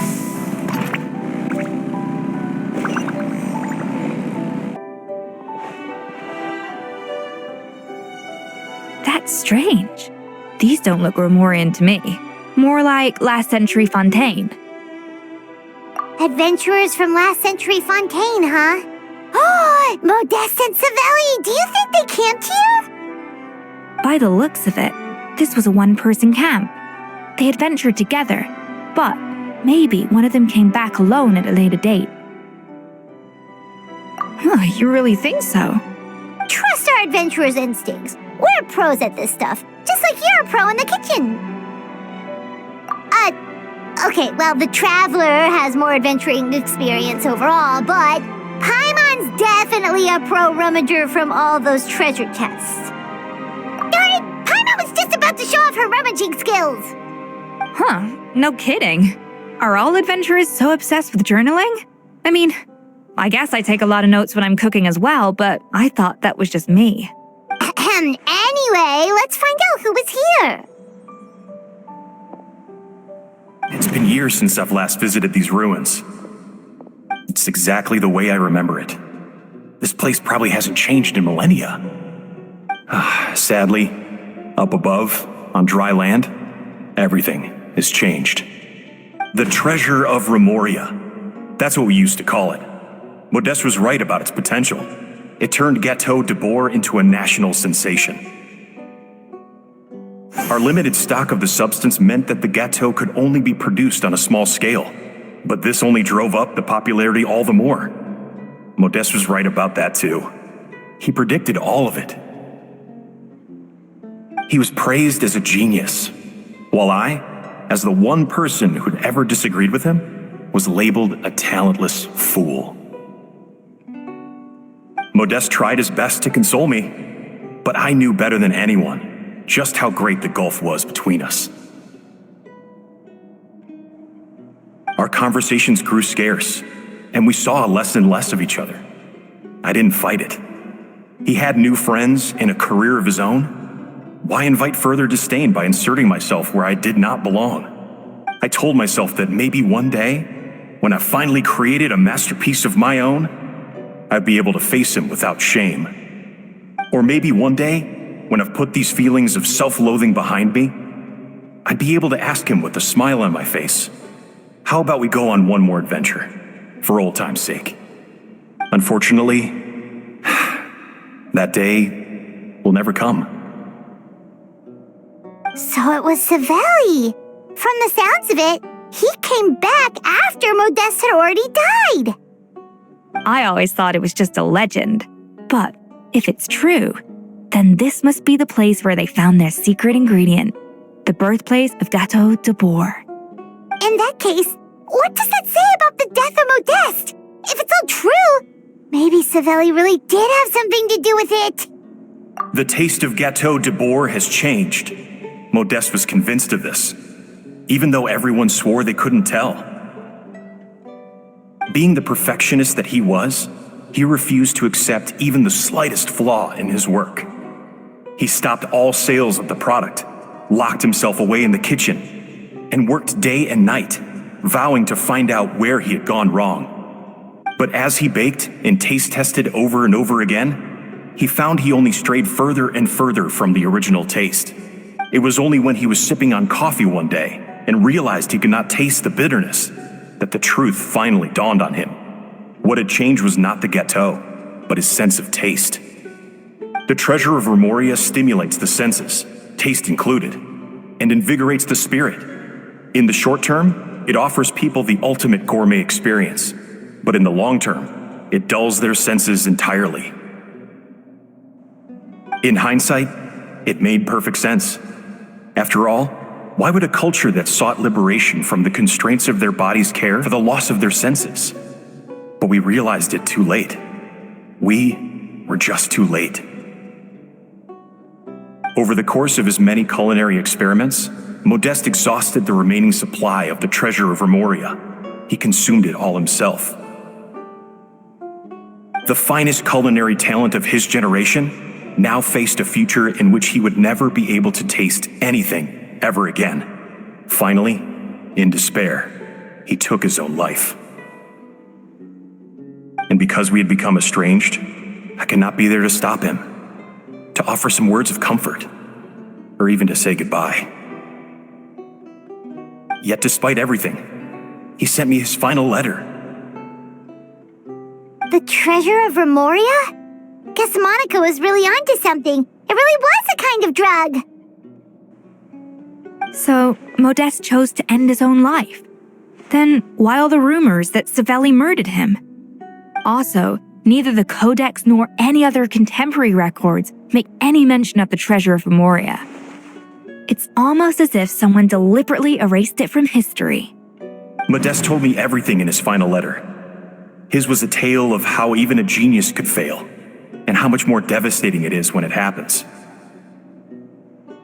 Did he hope I would gain some personal catharsis from knowing the truth? Or maybe he wished for me to warn the public about the dangers of Gateau de Bourg, proving that I had been right all along. But if the public ever learned how Modeste's greatest triumph became his undoing, his fall from grace would be swift and merciless. 1 minute a genius, the next a joke. It would surely spell the end for his restaurant too. What would be his legacy then? How would future generations view everything we built together? I fear the scorn I have faced these last years would pale in comparison to the scorn shown to him by the history books. I cannot let that come to pass. I will do what I must to protect his name. It will mean tampering with his notes to remove the damning details. leaving mere fragments of our story behind. It may lead his family to suspect me of having a hand in his demise. But if that's the price of destroying all evidence of my crimes, then so be it. I would rather the world believe a tale of genius and jealousy than see his reputation in tatters. The final loose end is the evidence here, at the bottom of the sea. Huh? What's wrong? Didn't we say Savannah should be safe for now? So we thought, but if Monica finds out what happened to the treasure, there's no telling what she might do.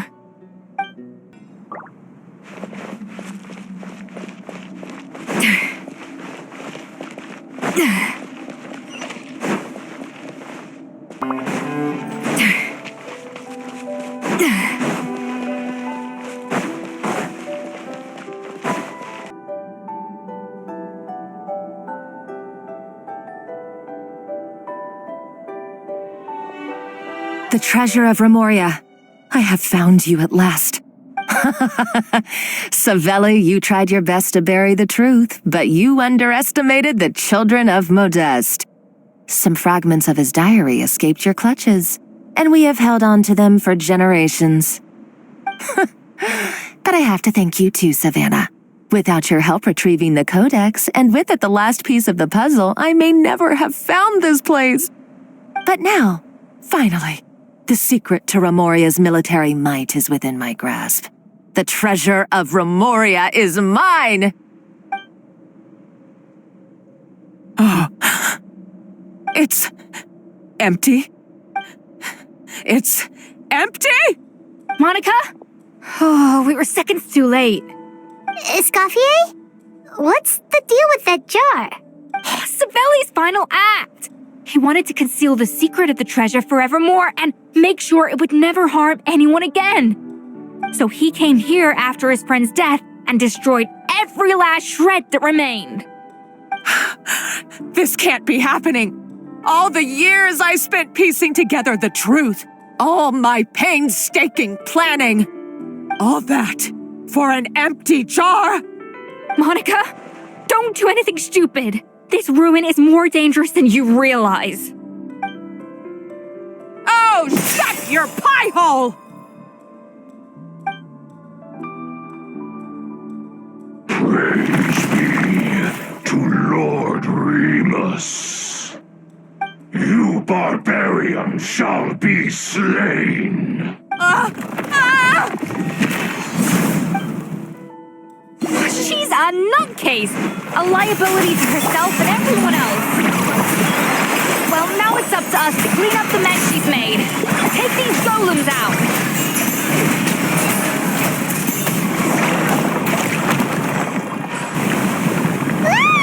Why is this place still shaking?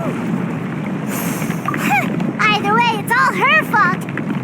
Enough chit-chat. Let's get out of here, Traveler Escoffier, come on! Okay, I'm coming. Oh, no you don't. If I can't get what I want, neither will any of you. I've got nothing to show for my life's work so far. But if I can take another so-called genius down with me in my final moment, then it was all worth it. You're a psycho.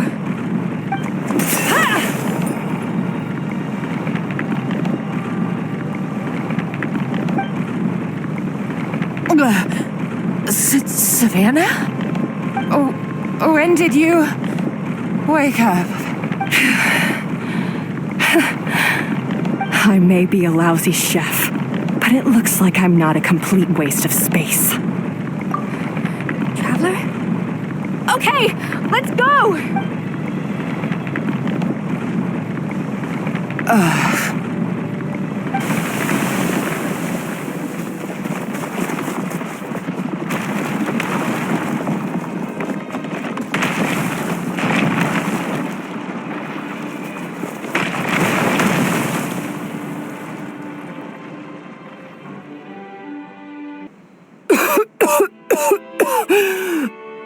Escoffier! Savannah!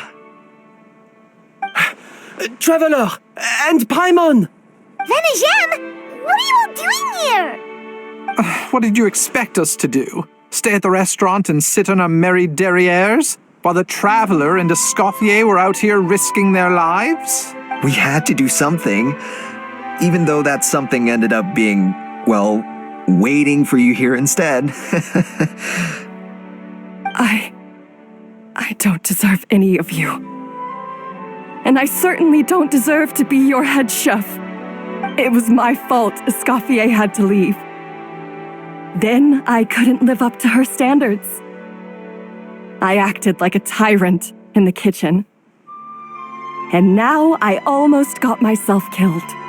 Come back, Escoffier. Come and be our head chef again. I'll never be able to replace you. Okay, so everything I said to you the day I left, it just went in one ear and out the other? Huh? Sorry, I was kinda in my own head at the time. All I could think about was the Lumiline situation.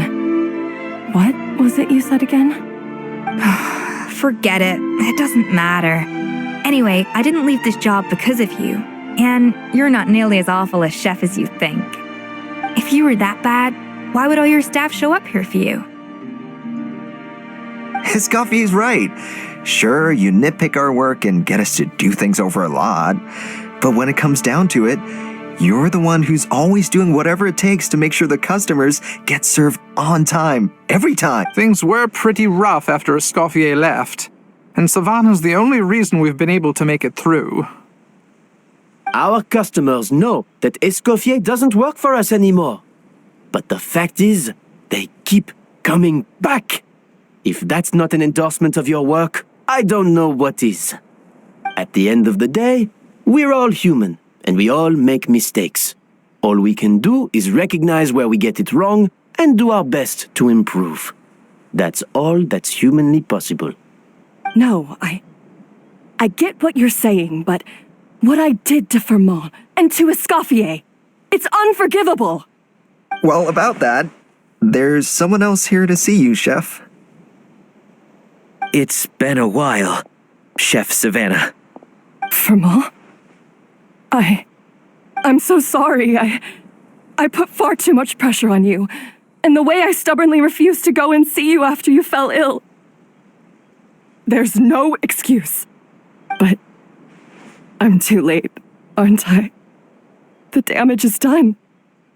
I heard that you can't even hold a kitchen knife anymore. Actually, I think I'm going to be just fine. Huh? We thought Firmin's problem was purely psychological in nature. But after the threat letter came to light, it got Firmin thinking. And then he remembered the tea that Monica used to give him every night.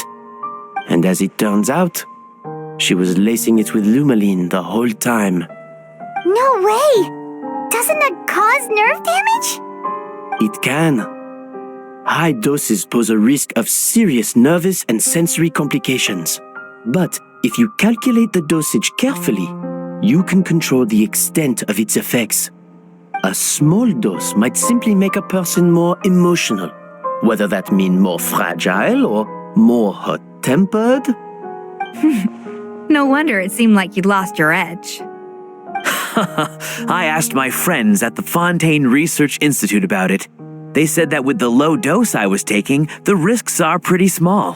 They also fixed me up with some meds and said I should recover in no time. Well, that's what happens when you give someone a little bit of hope to cling on to.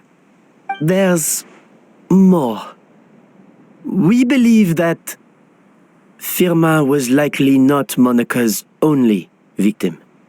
You mean she poisoned me too?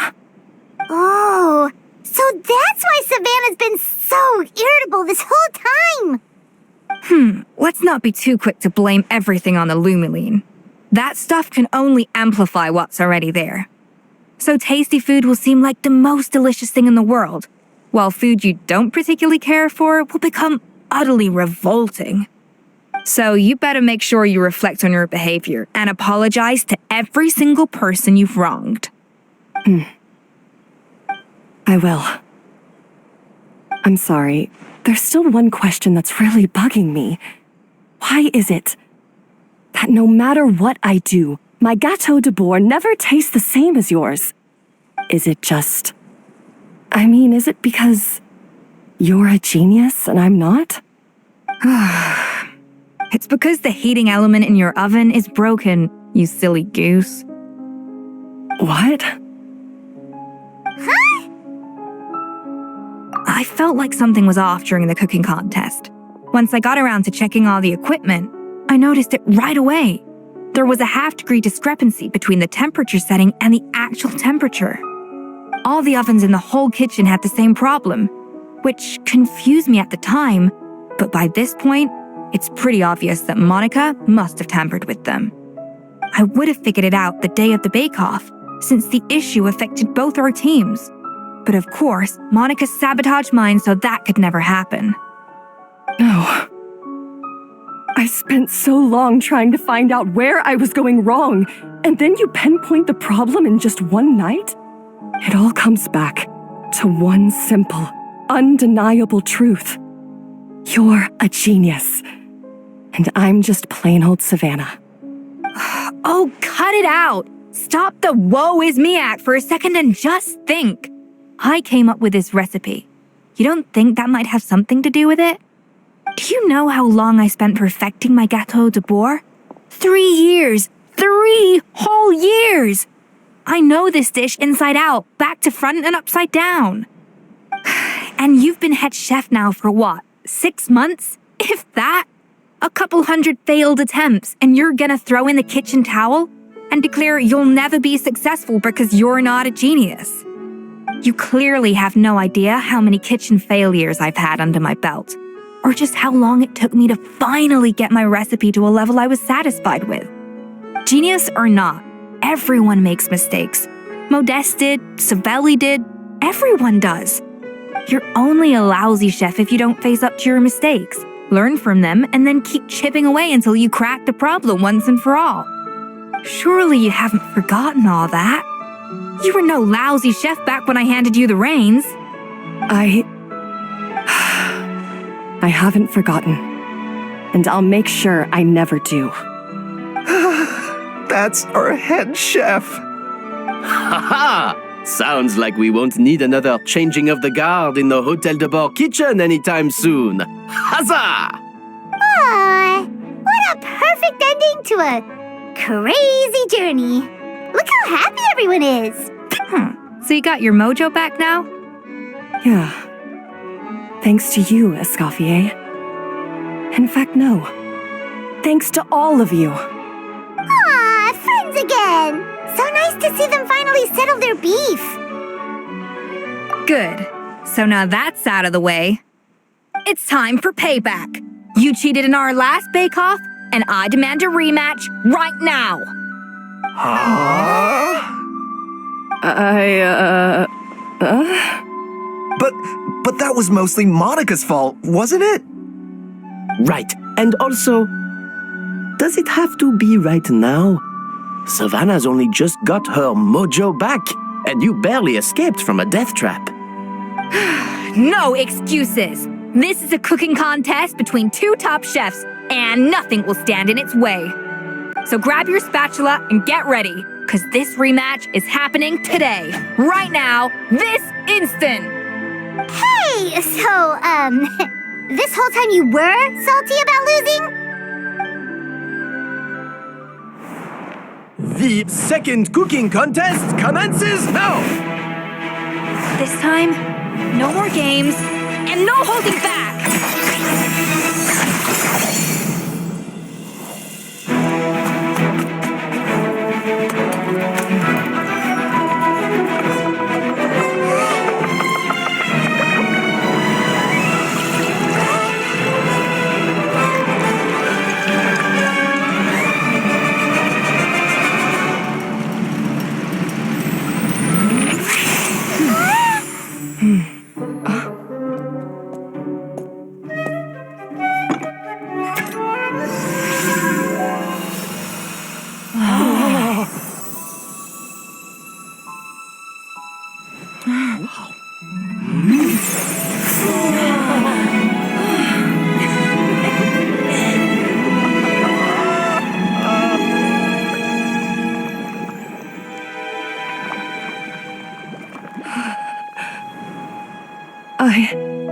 feel like I don't have the right to be here.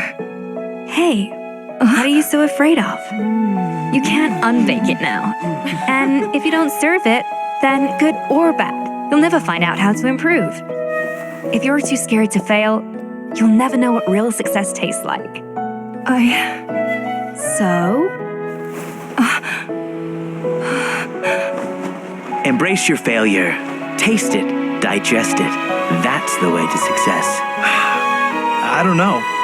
Sounds like it's easier said than done. I'll do it.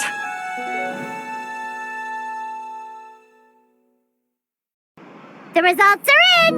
A landslide victory for Escoffier! Quite rightly, too. Piece of cake. Oh yeah, look at that! Savannah looks pretty chipper too, considering she lost. Now, where were we? Yes. Do you have any more questions for me after everything that's happened? I thought Navia would have filled you in. And actually, I said all this to Savannah before I left. Although, as we saw, I don't think any of it sank in. I had 2 reasons for leaving. One was the food safety incident, of course, but the other was that the Hotel de Boer had reached a point where it didn't need me anymore. So I decided to step down and look for new opportunities to improve myself. Improve how? Well, a while back, I got to know a fellow chef from Liyue, and in her, I saw so many new possibilities. She has that same adventurous spirit that Modeste and Sibeli had in their youth. Slime mucus, lizard tails. With her, nothing's off the table. There's a whole world of new flavors out there waiting to be explored, hiding away in ingredients we overlook. Case in point, remember those Romaritime flowers down in the ruins? I used them in the cooking contest just now. Did you taste the difference? What? Paimon didn't notice at all! Half of the art of cooking is dissecting the recipes of previous chefs and figuring out the exact constellation of elements that gave their work its signature taste. And the other half, it lies in freeing yourself from the confines of the kitchen. You've got to go out and explore the endless possibilities out there. Uh-oh. Paimon's suddenly not sure she wants to try your cooking anymore. Hey! Don't worry, it's not going to be a free-for-all like in Modeste's time. Before I put anything into my food, I'll obviously do my research, make sure it doesn't contain any harmful substances. In the meantime, take this. It's a recipe for Petit Gâteau de Boer revised version. I tweaked it to suit your needs as busy adventurers. Hope you enjoy, and remember, feedback is always welcome. All right! So, do you ever see yourself returning to Hotel de Boer? Oh, of course. I've already promised Vanishem that I'll come back every once in a while to make sure the quality of the food remains at an acceptable level. You know, Paimon's still a little disappointed that we never got to see the treasure of Remoria. Surely Monica wouldn't have gotten drawn in so deeply if it wasn't for all the mystery surrounding the original Gâteau de Boer. She practically dedicated her life to finding the lost pieces of Modeste's diary. Then went to all that trouble to infiltrate the Hotel de Boer. And in the end, it was all for nothing. Since you mentioned the treasure, between Modeste's writings and what we saw in those ruins, I think I may have figured out the truth. The so-called treasure of Remoria was most likely a substance that the Remorians extracted from Lumitoiles, better known to us as Lumiline. Huh? So then, why all the hype back in the early days of Gâteau de Boer? Don't forget, it was a very different era. We could barely even refine sugar back then, so desserts were very much in their infancy. In a world of bland food, it's no wonder that the first thing to really excite people's taste buds took the world by storm. And as for the Lumiline, it may well have been somewhat valuable in ancient times, but these days, it's just another drug from the Fontaine Research Institute. Even if Sibeli hadn't destroyed it all, I doubt it would be worth that much these days. So after all that, there was nothing. in those ruins, but worthless junk. Feels strange to say, but Paimon almost feels sorry for Monica. She sacrificed it all only to get nothing in return. Hey! Huh? Navia? You just got back from that underwater ruin, right? Well, check it out. They ran a special issue.